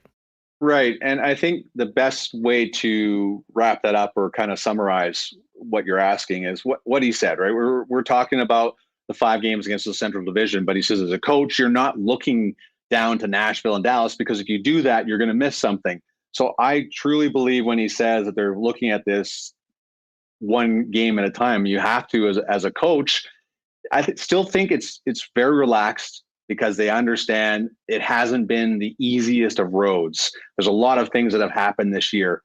it's so easy to forget that Nikolai Ehlers has been lost as that game in Washington again, what he means to their line, and he had just come back. So every time it seems like you're starting to get closer to a full lineup, something happens. Somebody gets injured, somebody else goes on COVID. So I think for Dave Lowry, he's specifically said they got to look at themselves in the mirror. Certain people, individuals have to look themselves in the mirror, but as a team, you look across the other team on the other bench. Everybody has a role with the Minnesota Wild, and they've embraced it, and that's why they're playing such a good, strong team game. The Jets are trying to get there. You even point out the fact with the Eriksson Ek line that hasn't given up a goal 5-on-5 this year. They're trying to find a line that can do that and can be that shutdown line as well. And without consistency for the Jets in terms of lines being together, it's very difficult to do. So I think Dave Lowry realizes what has happened is out of their control, but now is like it's right now. Like Minnesota is your issue here this evening. You got fans in the building again. That energy is going to be there. All those things have been kind of working against you, are kind of coming back in your favor with fans being back in the building and realizing this is a divisional game. So I think for Dave Lowry and company, it's just focusing on the task at hand and getting this team ready to play the Minnesota Wild. Jamie Thomas of Jets Radio 680 CJOB, our guest, getting ready for the Jets and Wild tonight, beginning a 40-game sprint to the finish in the National Hockey League's regular season. You have unique access because you're around the club. I mean, what's Dave Lowry like? I mean, we were treated to Maurice for so many years, and regardless of what you thought about the ice, what happened on the ice and decisions, everyone will have their own opinions.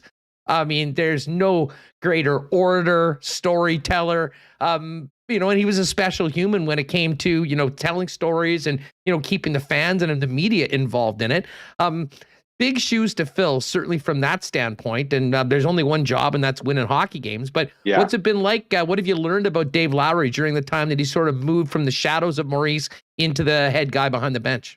Right. And I think what I've learned about him is he's got a great sense of humor. And I think during this time, you have to be, right. It was, on the charter plane, he comes down with a tray of cheese, hands it out to guys in the front rows, the team staff and like that. And that's after a win. I'm not saying there's goofing around, but there is, I feel like this is starting to become his team, and he's starting to feel like that. So he's loosening up a bit.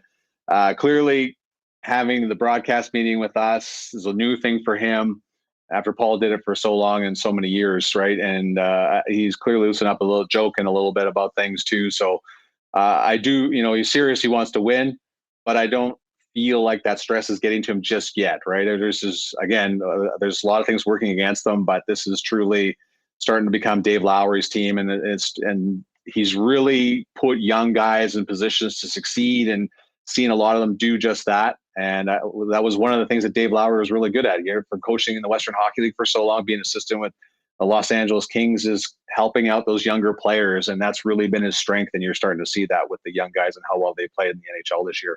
I mean, we go from the coach to the team, and I know you were around. I joked late afterwards because of how late the practice was. We had already finished the show by that time.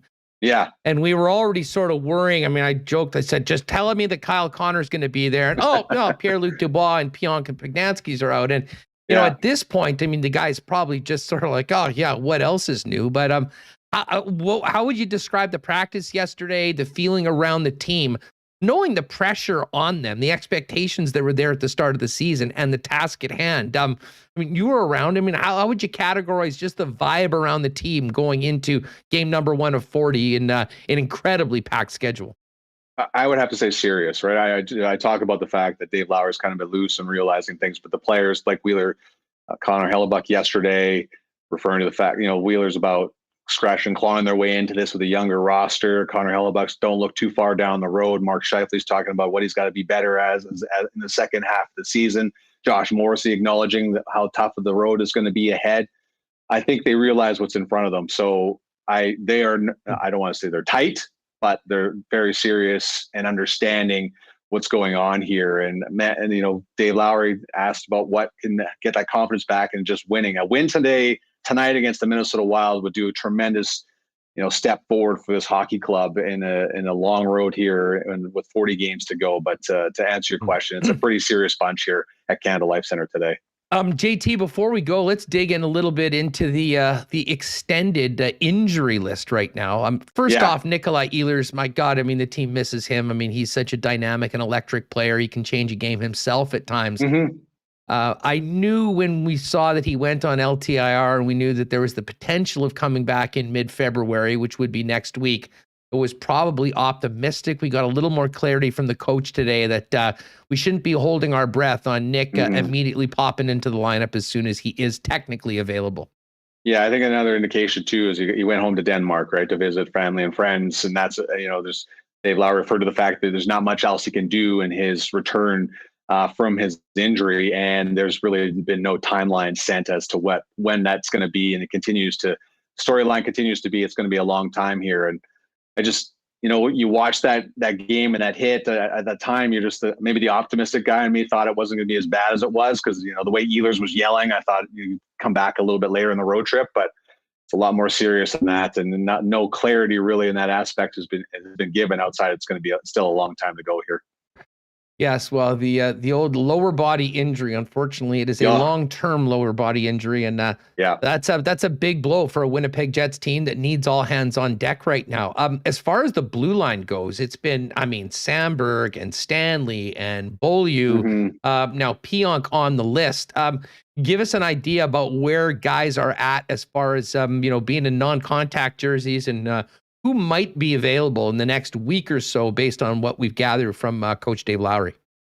Okay, so Logan Stanley, it was in a yellow non-contact jersey again today. There's a conversation possibly he could be a player from this upcoming road trip. Neil Pionk, of his numbers, the old CT numbers, I believe he can join up with the Jets wait a second. I think so. Yeah, so Pionk still his numbers are okay here because he's up in Canada, so he can probably join the team in the States. It's a question of when he can come back, if he can come back into Canada. So that gets a little bit, and Nathan Beaulieu was practicing a little yesterday, but didn't feel good today. So there's maybe a little bit backing off in the time frame for him to come back for this upcoming road trip. So Dave Lowry also pointed out the fact that this is a different time because, before you just have to worry about the team that you're playing, now it's just about who's going to actually be in your lineup tonight. And that's certainly going to be the case for him this weekend.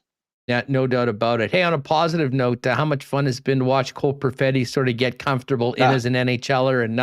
And he's one young guy that I think is, he's made a lot of fast fans in this city very quickly, but he's also been able to hang on the line with two of the Jets' most explosive players, although it'll be a different look Perfetti tonight because, of course, PLD being out, and it's Andrew Kopp getting a chance to move into the middle where he does like to play.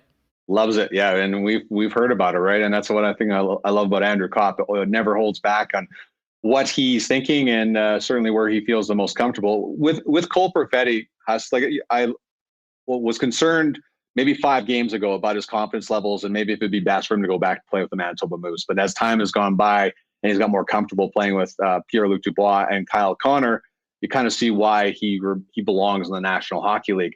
And one of the things, or two things that kind of stood up for me in Philadelphia is he takes a hellacious hit from Rasmus Ristolainen, who is a beast, one of the bigger defensemen of the Philadelphia Flyers, 6'4", 220. And then he took a heck of a hit from Travis Konechny in the neutral zone, which draw the ire of the Winnipeg Jets, and bounced back. Both times, got up, got out of there, and still, I think those are those little lessons.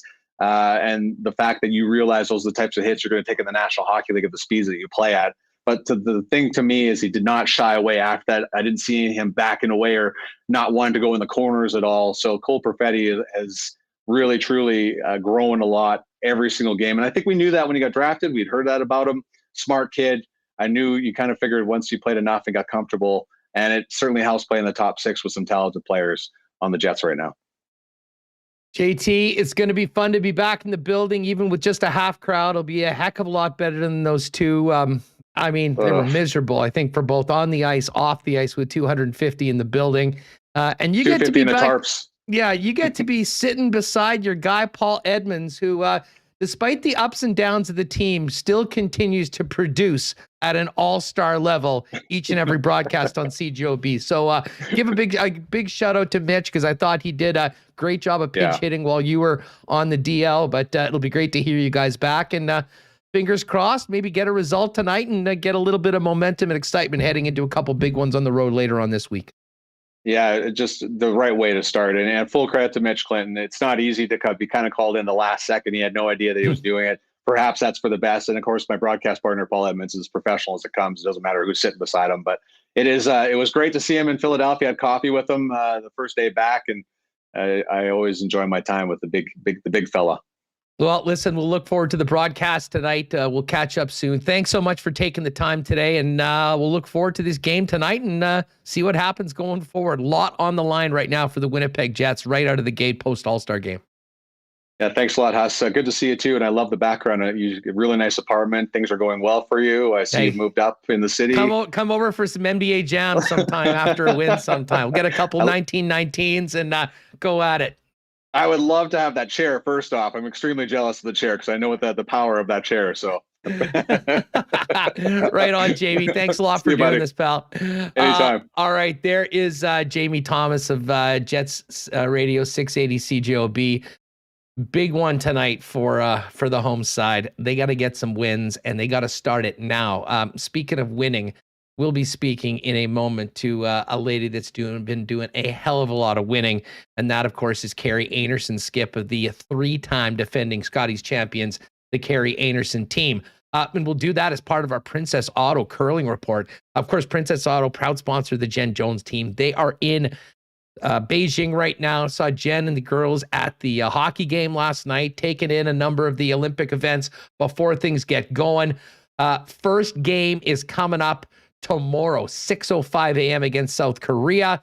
You got a game just after midnight Friday, so I guess the following day, Friday morning at 12:05, and then a Friday night game against Sweden at 7:05. If you go to their Twitter page at Team J Jones Curl, you can find out all the times, Winnipeg times, that they'll be playing. But of course, the big story in Canadian curling this week was the three-peat by Kerri Einarson and her teammates. We'll have Kerri join us in just a couple minutes. Of course, Princess Auto is the place where you'll find the best deals and the most unique assortment of tools and equipment around. Everything you need to complete the projects on your list or start something new is at Princess Auto.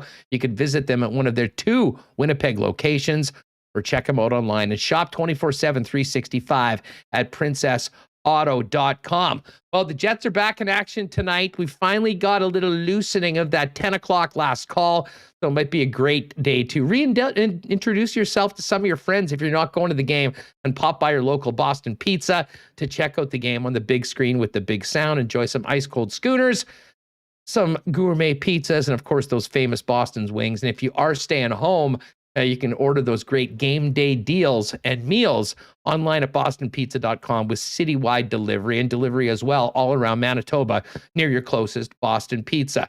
And as we get ready to talk to Kerri, we'll maybe give a cheers to Team Einarson with their Manitoba's and now Canada's finest. And our favorite beer here in Manitoba is, of course, the Little Brown Jug 1919, the iconic beer, now 5 years in the making after they had their 5-year anniversary last December.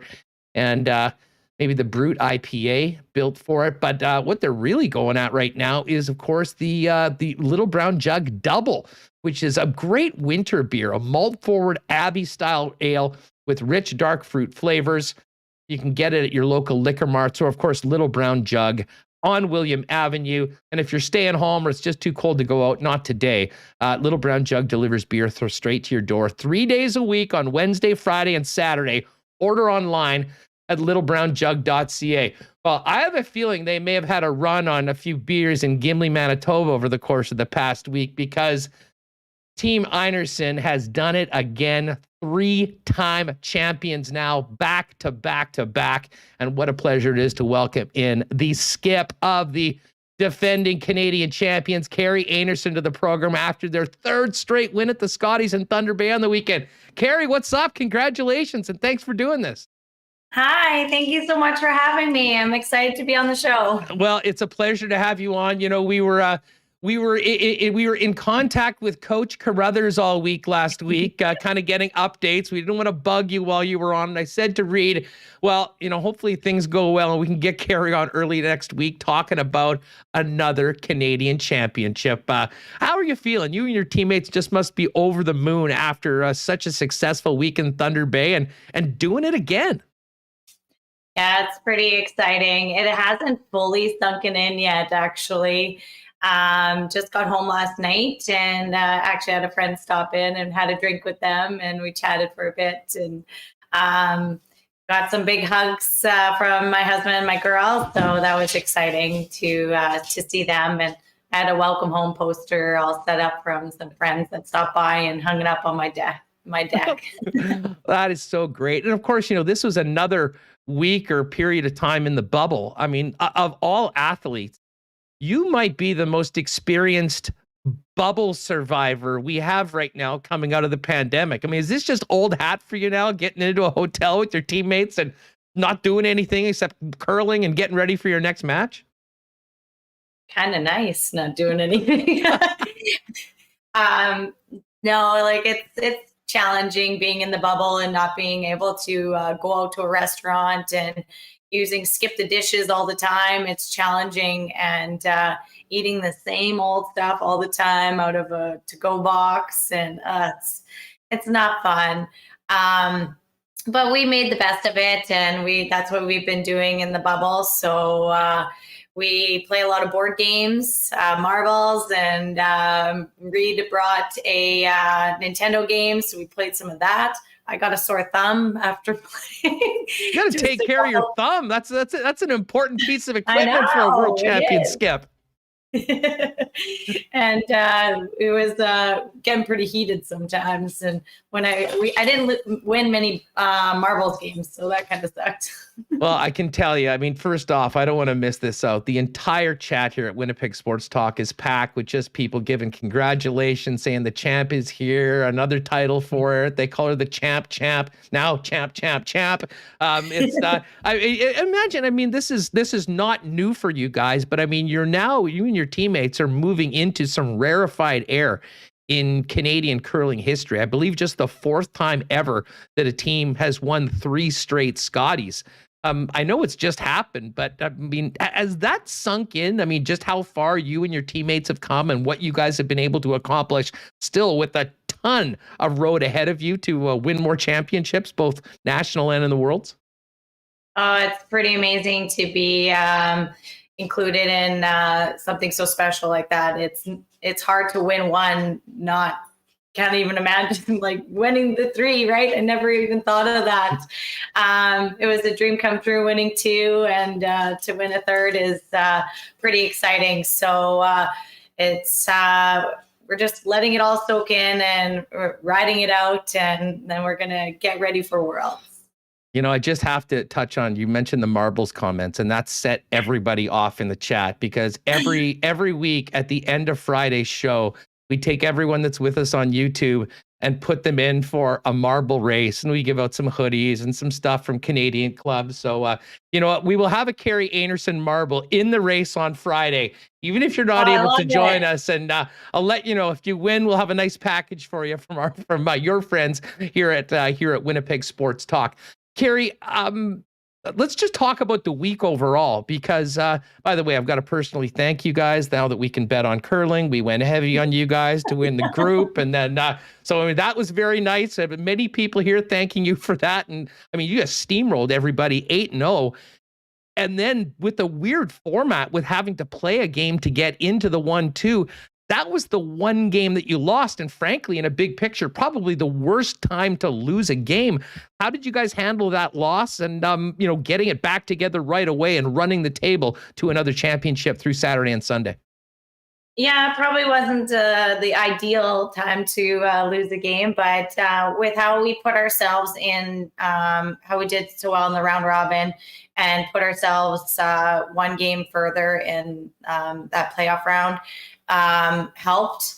And even though that we lost, we weren't worried. We were still playing so well that we knew that our backs were against the wall and we had to come out shooting. And we were playing some really great teams our last 3 games, and we put some pressure on them. And whenever we got an opportunity, we took advantage of it. So that was definitely key to our success this week, was forcing our opponents to make them more difficult shots. And when we had those opportunities, we took advantage.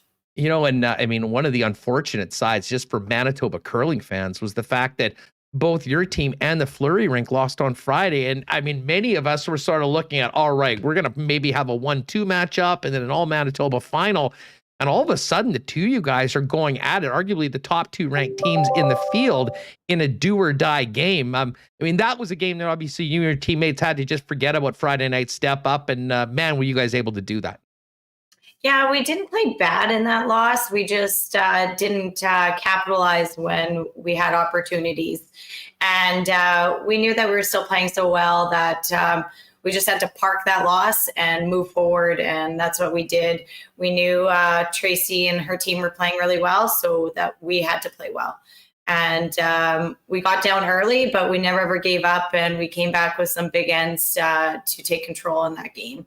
Well, and then against Crawford in the semis, we wanted another shot at them, and we came out and we got a hammer and we took control right from the first end and never looked back. You mentioned not getting down and keeping up a positive atmosphere. I mean, we had Reed on the program, and I was asking about the game against Manitoba and the young Mackenzie Zacharias rink. And I mean, you guys gave up a 5 spot. What was it, in like the second end? And I mean, at your level, I mean, usually giving up a 5er is almost a death sentence. And yet you guys continued to battle back and ended up winning, I think, 10-7. I mean, where do you guys get that from? And the one thing Reed said, what he couldn't believe, and he was going to try and take that with his team to the Viterra, was just how positive you guys were after, frankly, a bit of a disastrous end. I mean, where does that come from? Is that the victories and the success you guys have had before? Just how much you believe in each other, that no matter the score, you're going to be able to get it done? Yeah, I think so. We just don't let those things get us down, because as soon as you do that, then you're just kind of going to deflate everything. So it was like, it's early. We still have 8 ends of game left. And we knew that with our experience, if we can get some rocks in play and make that big shot to get back in the game, that we could still win this game. I know we were in the position before where we got 5 in the second end and we ended up losing. So we knew that it was possible to come back from. So we just never gave up. And that's a big thing with our team is we're just such great shooters, and that we don't give up even though when we're down. Kerri Einarson, the 3-time now defending Scotties champ, is with us. They're headed to the World Championships. We'll get to that in a minute. But I do want to ask you, from your perspective and your job as the skip who has that last rock, at this level, I mean, it can be, heck, we saw it in the mixed for Holman and Morris. I mean, literally the difference between winning and losing can be a couple millimeters, and everything is so important. When you're in the hack for the final shot with the game on the line, I mean, do you have a clear head? Are you just focusing on the line? I mean, like, what's going on between the ears of a championship skip with the game on the line and the last rock in your hand?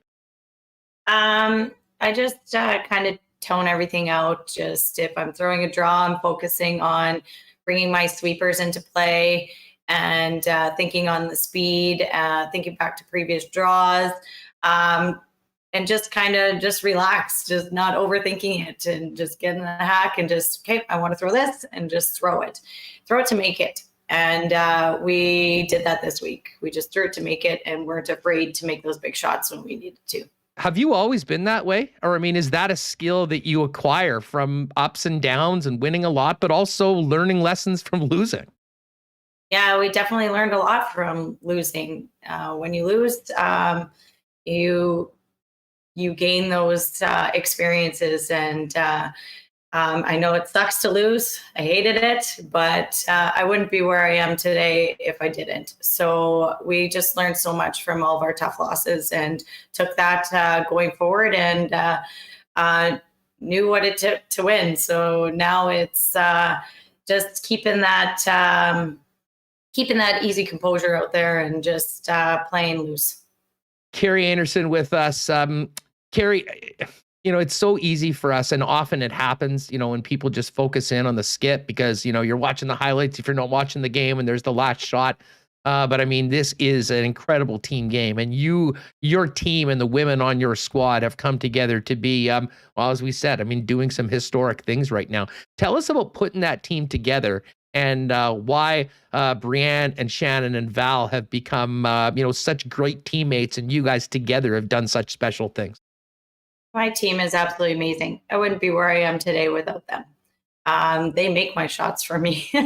There's sweeps that they do end to end, and I just look at them. I'm like, I'm so sorry, guys. I'm like, just killing you out there. But we all do anything. We'd all do anything to win. So they're such.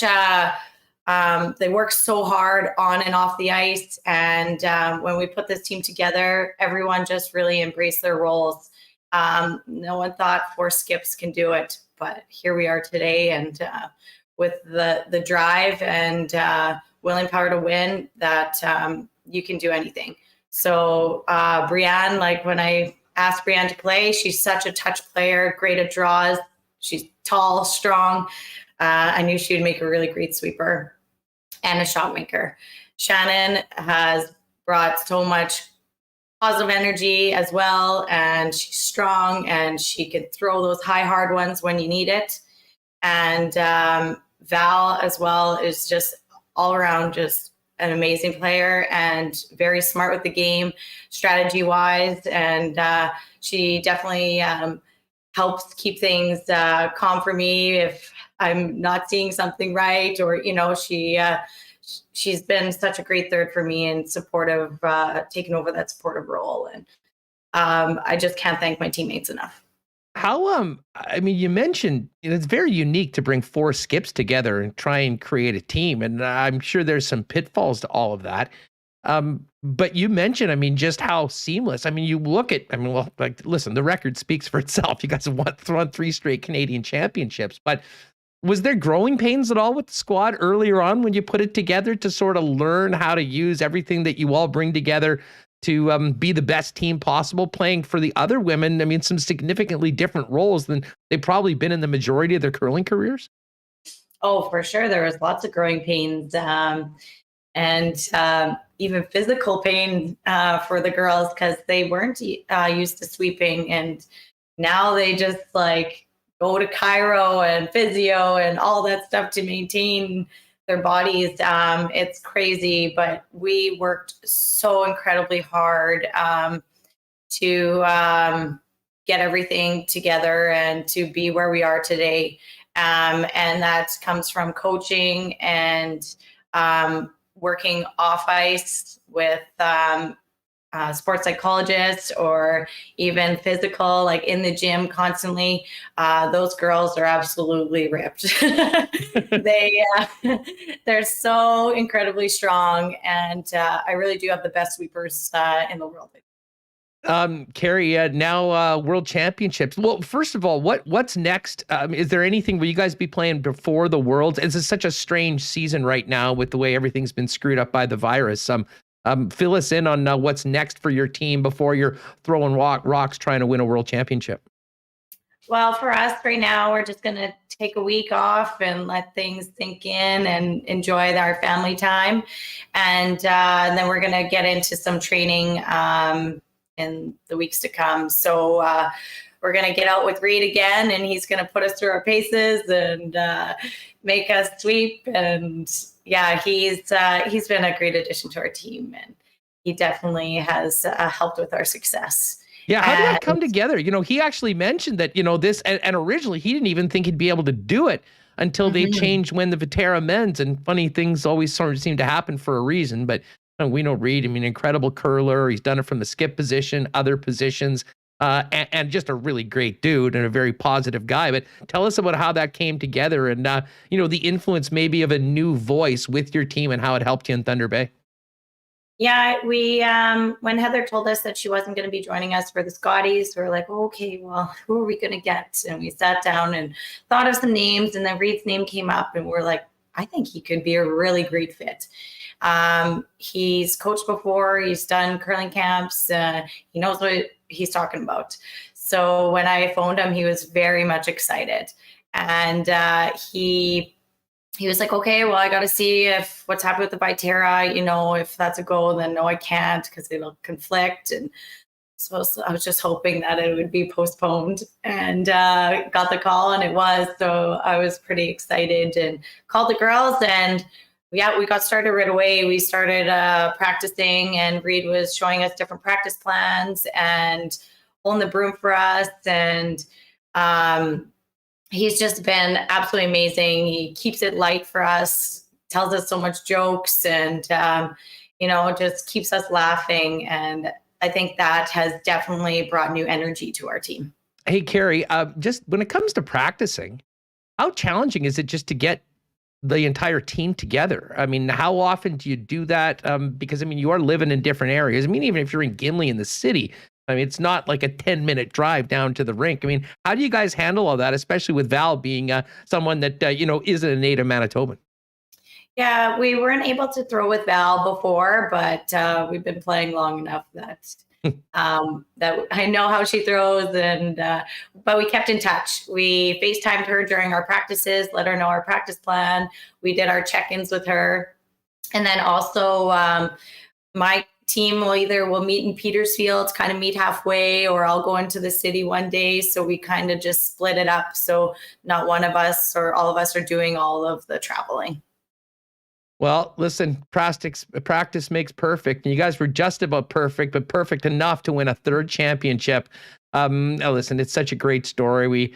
A lot of people were pulling for you guys to get that chance to participate at the Olympics, but we know there'll be more of that. You got the Canadian Championships, get that World Championship, and then another 4 years, and maybe we'll talk. I guess that is the ultimate goal pretty much for every team at your level of curling, right?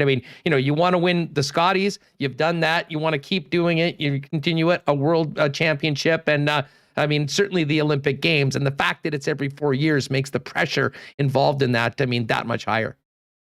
Yeah, that's definitely was our goal putting this team together, is that we wanted to get to the Olympics. Unfortunately, the trials didn't go the way we wanted, and we weren't as sharp then. But we parked that, and we knew that we wanted to get back to the world stage, and get another opportunity to wear that maple leaf on our backs. So for us to get that opportunity again in Prince George, where it was supposed to be all starting for us, is pretty amazing. So we're definitely going to take full advantage of that and be ready for it. Well, I can tell you what, this entire province will be behind you in Prince George. It's been such a great story. And hey, listen, I can't thank you enough for doing this. I know how busy you are. And a lot of people that want a piece of your time after coming back and, a little bit of celebration. You got to have time with the family. But tell you what, everyone here with us today really appreciates both what you guys have done for curling in the province and in Canada. And can't wait to pull for you guys in Prince George. Thank you so much, Andrew, for having me. Kerri, have a great one. We'll talk to you soon. And hey, invite open for when you come back. You can show off that gold medal after you come back from BC. That sounds like a plan. Thanks, Kerri. Okay, bye. Give her a follow on Twitter at Kerri Einarson, and make sure you follow the Einarson team at Einarson team on Twitter. They do some great updates for what the women are doing. And listen, I've been talking about this for a number of weeks since we were out in Saskatoon. We are spoiled here for curling fans with the incredible teams. Even just in the Scotties with Jen Jones being, overseas at the Olympics, the Einarson rink, the Fleury rink, who had been the number 1 ranked team for the majority of the year. And of course, Mackenzie Zacharias and, her young team that's now, Manitoba champs doing their thing. It's a great time for curling in Manitoba as it continues to be. We'll switch our focus to Jen Jones and her team out in Beijing. And then in a few weeks, we'll be talking about Kerri Einarson. And of course, speaking of curling, tomorrow, the Viterra Men's Championship gets going. And a couple just notes on that. Our pal Reed Carruthers, he's back with Mike McEwen. They're back in it, looking to win the Manitoba Championship. And an interesting change of heart by our guy, Jason Gunlickson. We've had Gunner on a couple times over the course of the years. Gunner had put out a tweet a week or two ago saying that, because of the virus, he, didn't feel that it was right to be playing in, some bubble or non-bubbled environments. and wasn't going to be playing. He's had a change of heart, and that's great news for the event because he's such a strong skip. I mean, without the event last year, he was the Manitoba representative at the Brier. So you want to have your best in the best event of the year, and certainly having Gunner playing skip for his squad, and of course the McEwen rink there. Those will be two of the top teams that we'll be paying attention to at the Viterra Men's Championship. We'll keep you up to date on that throughout the week and into next week here on Winnipeg Sports Talk with their Princess Auto Curling reports. All right, a big shout out to our friends over at the Nick and Nikki DQ group. I should have sent a DQ cake over to Kerri for their big win. A little congratulations. Nothing better for a congratulations party, birthday party, or whatever you're celebrating than a DQ ice cream cake. You can get those at any of the 4 Nick and Nikki DQs: DQ Niverville, DQ Northgate, DQ Polo Park, and DQ St. Anne's. And if you'd like, hit them up on Instagram at DQ Manitoba. Let them know what you're looking for. They'll customize it and get it ready for you to pick up quick and easy at any of the 4 Nick and Nikki DQs. And while you're there, pick up a Blizzard, maybe some of the novelties, and definitely check out an Ultimate Grill Burger and maybe those buffalo chicken fingers as well. And as Kerri mentioned, getting in on the marbles. Well, we will certainly have a Kerri Einarson marble in on Friday. And you know when we do marbles here on Winnipeg Sports Talk, we've got some great prizes courtesy of our friends at Canadian Club. Shout out to Colin Jensen, our reigning marbles champion. Colin will be back trying to defend the belt on Friday against a number of challengers, including Kerri. But that should be a heck of a lot of fun. Of course, February, big month for Canadian Club. If you pop by your local Manitoba liquor marts, you'll see the Canadian Club displays, CC Original, CC 100% Rye, and CC 12-year reserve, all on sale all month long in February. You can pick that up at your local Manitoba liquor marts. We'll get to our Coolbet lines in a minute, but let's get Michael Remis back in here. Man, I have a feeling, after these few interviews talking Jets and talking curling, we're going to get news of about another dozen signings in the Canadian Football League. But Remo, let's pop in. What a fun show we've had. I mean, great to have John Hodge with all that CFL news. Jamie Thomas was great getting us ready for the Jets and Wild tonight. And I got to tell you, I mean, you know me, big curling fan, was so fired up to see Kerri and her team get it done again. And it was so much fun having her on the program. She was fantastic. Yeah, not too often you get to talk to a back-to-back Scotties champion. It's only happened 3 other times. So, yeah, that was pretty awesome for Kerri to take the time to join us here. And we're talking with John. He's keeping track of all these CFL signings, and Jamie as well on the Jets. So we're covering everything here. And this has been a real fun show. As starting off yesterday, too. Yesterday we had a lot to get to as well coming out of the weekend. So this has been a great one. And thanks to everyone in chat who's said hi and click the thumbs up as well. Speaking of very fun shows, we should let people know about this. Tomorrow's sort of a special day. Well, an infamous day, if you will. Mm-hmm. We are about, 17 hours away from the anniversary of a certain text that led to a certain conference call that led to turning the lights out at a former workplace of mine at Michael's. So tomorrow, and I think we're going to probably do this into Thursday, so we've got enough time to do it all. But to commemorate and remember our station and our friends and the voices that we're on, it's going to be a bit of a 1290 reunion for the next couple days. I can tell you, and we're working on times for all of it, but we are going to have Rick Ralph, Jim Toth, Troy Westwood, Brandon Rowicki, Kevin O, hopefully Ryan Brandt, and I'd imagine as long as bombing is not busy, bombing as well. And, we'll just catch up with all the guys. I mean, some of the guys, we've seen them do other things. Some of them are busy doing things outside of the spotlight and maybe have been less active on social media. So I tell you what, Remo, I mean, those were some of the best years of all of our lives. And I know that, we're lucky to be doing this each and every day.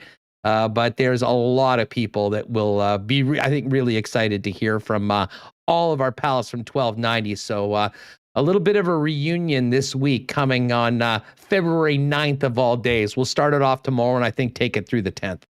Yeah, a lot of people have messaged us saying, it's coming up on the 1 year. And, it's nice to do something fun, talk to some people who we haven't had on for a while. I'm excited to see Rick on the show, Kevin O, Jim. I don't know if we're competing with him or not, but we do a show at the same time. So nice of him. I don't know what you're talking about. Nice of him to join us. So lots to get to as well. With the Bombers and the free agency, the Jets. It'll be nice to talk about a win tomorrow. Will be really nice because it's so much fun. Talking about the Bombers going back to back, and you talk about Kerri Einarson back to back to back, and then you bring up the Jets, and it's kind of just so deflating. Let's win a game for the entire chat. It's like, oh no, dude! Like we talked to Rashid Bailey last week, and then we did the Jets talk after, and everyone's like, oh no, I don't want to talk about Jets. We were just on the high. All I wanted to do was talk about Rashid Bailey going into the Jets dressing room and give like a pregame speech to get those guys going. I mean, that is the one thing I left. And if you missed the Rashid Bailey interview, folks, go back and check it out. I mean, we've talked to hundreds, thousands of people on this show and previous shows beforehand. I mean, Rashid Bailey is right up with the most energetic, passionate guest I have ever had. And when he was talking about his team, the city of Winnipeg, this organization, I mean, it could not help. If I'm selling season tickets for the Bombers, I'm basically just taking that, making a 30-second clip and putting the phone number in the email to get tickets in, because you wanted to run through a wall for the for the guy after hearing it. And that's exactly, Remo, the sort of emotion I think the Winnipeg Jets need. And I don't know where you summon that. I don't know how you manufacture it. But I'll tell you what, they are going to need to be pulling on the same rope and bringing a good energy level to this game tonight, because it sure as heck isn't going to be easy against the Minnesota Wild. But this entire hill they've got to climb won't be easy, and it's got to start with one game, and better tonight than down the road because the clock is ticking. Yeah, I know we've said this before. Season starts today. We're kind of hanging on here. You're dangling like Tom Cruise in an action movie with one hand off the cliff, and hopefully the Jets can pull themselves up here and get a win. We had some Wild fans trolling us in our YouTube comments of the last video saying, "Oh, it sounds like the Wild are going to put up another touchdown with all these names out of the Jets lineup, notably Dubois and Neil Pionk." But the Jets before have been down guys, and they've had the Manitoba Moose makeshift defense, and they've come out with wins like the game against St. Louis. And I'm not losing hope that they can pull out one at a time. Let's go. Let's start it off tonight. Let's have a good performance. Yeah. Listen, I mean, I'm just in a great mood. I was telling you off air beforehand. I woke up. I'd already won a couple bets on the Japanese women and Finland in regulation and women's hockey after the Canada game.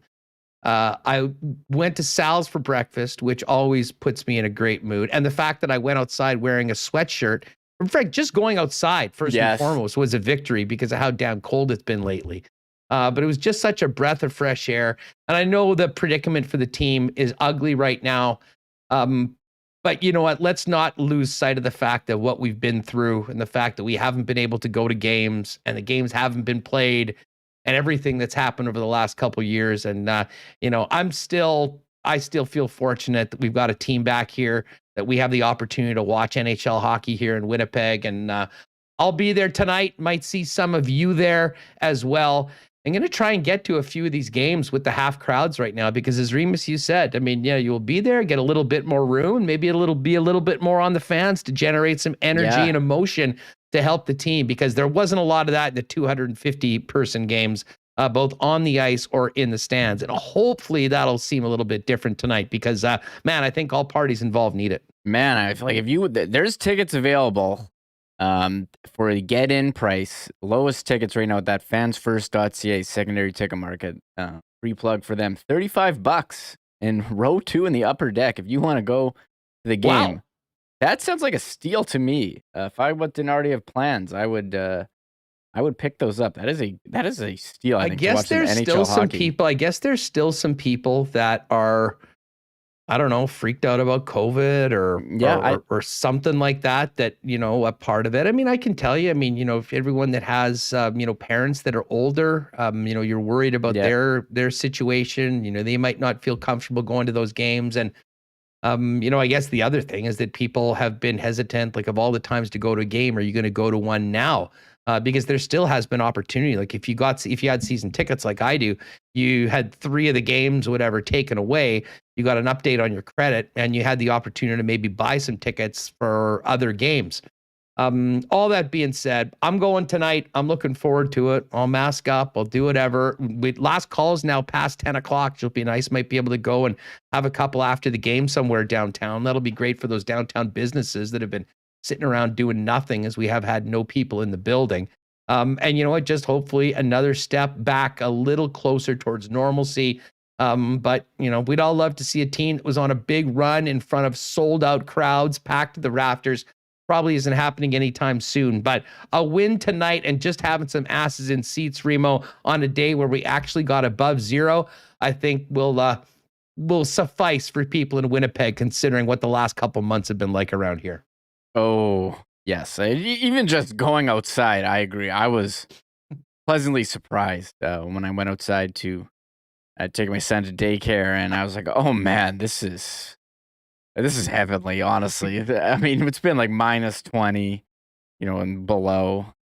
I mean, I asked Alexa this morning, I said, what's the temperature? And she said, 0. My eyes popped out of my sock. Excuse me? Yeah, I was like, excuse me? For real? That's incredible. I did on my way to Sal's this morning. I rolled the window down, and that gif of Jeff Bridges in The Big Lebowski where he's just got the window open, he's just rocking down. That was me on Pembina.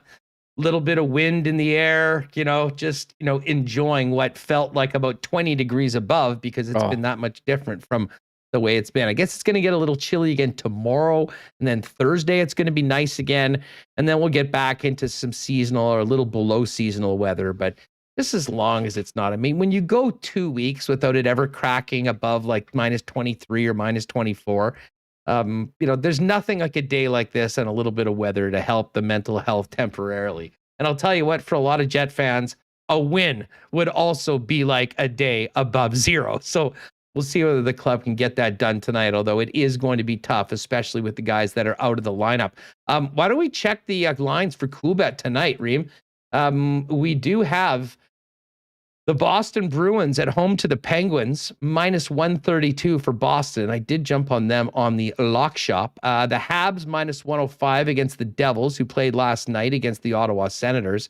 And then 2 teams that played last night. The Canes lost in OT to the Leafs, and the Sens were victorious over New Jersey. Carolina minus 227 favorites against Ottawa. And you can get them on the puck line at minus 1.5.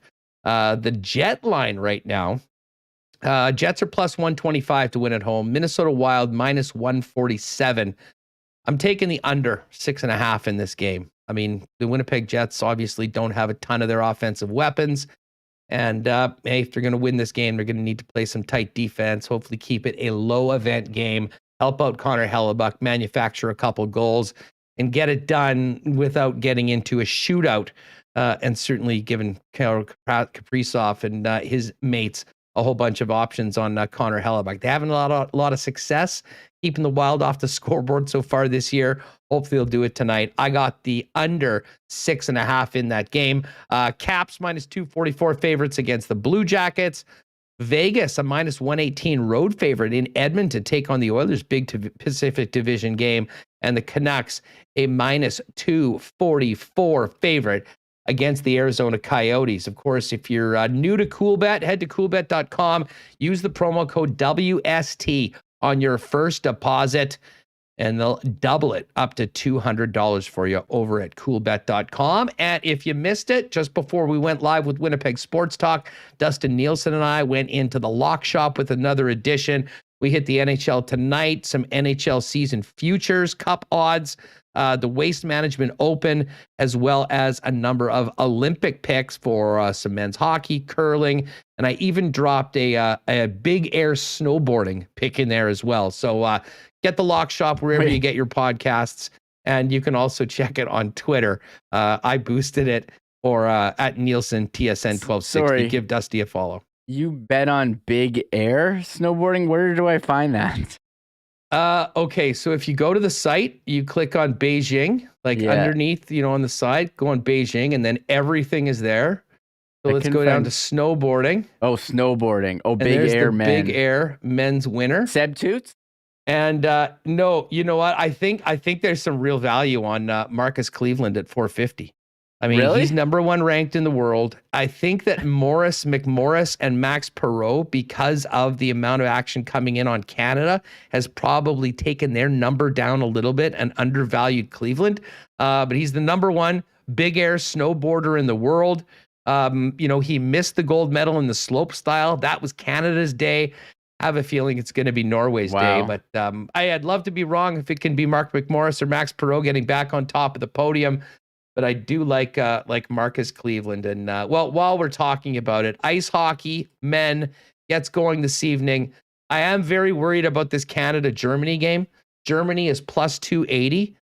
I don't know. It's very unpatriotic to bet against Canada, but put it this way, Canada's not going on any of my parlays because I think this is a real tough spot for them. And the Germans were great last Olympics when we didn't have the pros. I like Sweden, I like Finland, and the United States. Those 3 favorites against Latvia, Slovakia, and the host Chinese. If you put those 3 together, you get plus 145. So we put a little chunk on that. And just in case you're wondering, the winner of the event, where do we have here?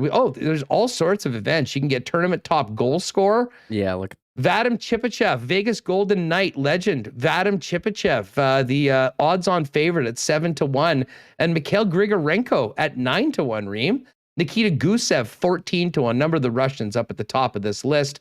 You got tournament top point scorer as well, and then numbers for tournament winner. The Russians plus 175 are your favorites. Finland at 3-1, Canada 7-1, Sweden 8, Czech Republic 9, Swiss 15, and the Germans 25. USA 20-1, Slovakia 50-1. There's also numbers to reach the final, to reach the semifinals, and tournament top 3, meaning get a medal. So you can check all of those over at coolbet.com and make sure to get your wager in before they drop the puck on the tournament later on tonight. Yeah, a couple of things. Marco Dano, former Jet, he's there with Slovakia. I follow him on Instagram. He's been taking in all the events. I did enjoy seeing Carl Klingberg here on the list. Former Jet and Ice Cap, 17-1 to be the top goal scorer. Michael Frolik, former Jet as well. We know Eric Odell is playing for Canada. Eddie Pasquale, former Ice Cap, is in there. I'm trying to think who else. I did enjoy the China odds to win the tournament. Is that like Sven Andrighetto, Spencer Fu, Matt Berniers, Dominic Cahoon? Valtteri Filppula. What about Filppula's still playing? Yo, man, I love seeing it. What about USA at 20-1? I know they're going with a younger team this year. I'm curious how they're going to do. I know they're playing China, so we can't really take anything away, but I do appreciate Coolbet putting in the odds. I'll never forget, like, doing fantasy drafts for the Olympics back in, like, 2006. I did one, and, did pools in 2010 and 2014. I don't know if too many people are doing Olympic hockey pools with non-NHL players, but hey, there's Roman Cervenka, top point scorer. I remember him as well. So there are some familiar names here, but not, the names we thought we were going to see maybe when the season started. Yeah. Oh, and by the way, Jay Miller mentioning Eichel soon. You want to get in on the Knights on their cup odds. You might want to do it today because as soon as Eichel gets back, if he blows up right off the bat, that number is going to probably go down quite a bit. Colorado's still the heavy favorite to win the cup and come out of the West. Well, tell you what, that was an awesome show. Thanks to everyone for joining us. We'll look forward to this game tonight. IC guys and Kenny and Rennie will fire it up after the game. Make sure to check those dudes out.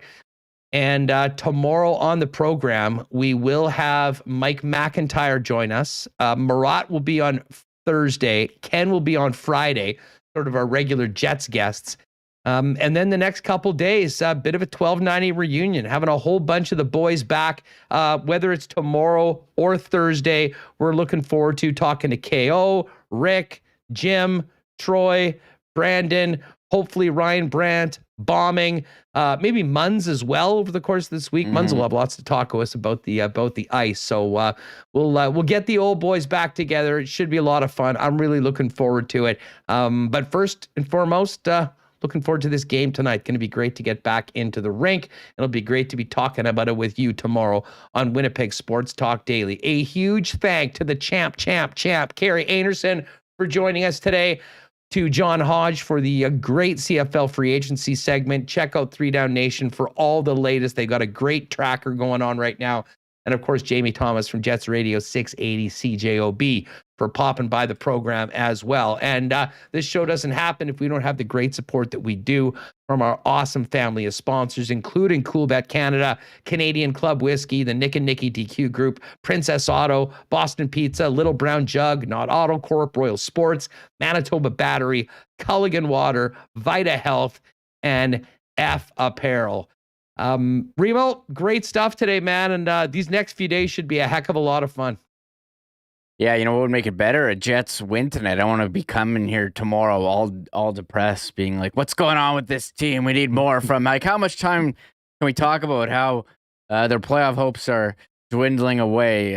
Positive vibes going into tonight. Season starts today. It starts today, Huss. I think T. Konopali, I liked his and if you look in Jets history, there's been a lot of times where it seemed like all was lost. There was no one in the lineup, and they came up with a big performance. Who knows what the Wild are going to look like in the first game out of the break as well? Don't you know, first game after the All-Star break on the road narrative? Haven't you heard of that? Come on, that's first game on the road. Yeah, they've been traveling, and they had to go on their vacations. You know, I see guys in Mexico with sunny destinations. They go to Minnesota, then they go to Winnipeg. No, they're gonna be come on down to Winnipeg. Yeah. Ease back into the season, Wild. You guys are 28-10. The last thing you need to is, get too ahead of yourselves going into the second half of the season. I should look at home teams now. Now tonight, I think about the first game after the you just created a narrative. Great narrative for our cool bettors out there. Anyways, a great show today. Thanks again, Kerri, John, and of course, Jamie for joining us, and everyone in the chat. Was an awesome show today. Folks, if you can, tell a friend about Winnipeg Sports Talk. Make sure you've hit the red subscribe button, hit the thumbs up before you leave, and join us tomorrow at 1 p.m., a little 1290 reunion and the latest on the Jets with Mike McIntyre. Enjoy tonight's tilt. We'll see you tomorrow on WST. Oh, my God! Shut it down! Let's go home! Thanks for tuning in to Winnipeg Sports Talk Daily. Make sure to subscribe on YouTube and your favorite podcast feed at winnipegsportstalk.com.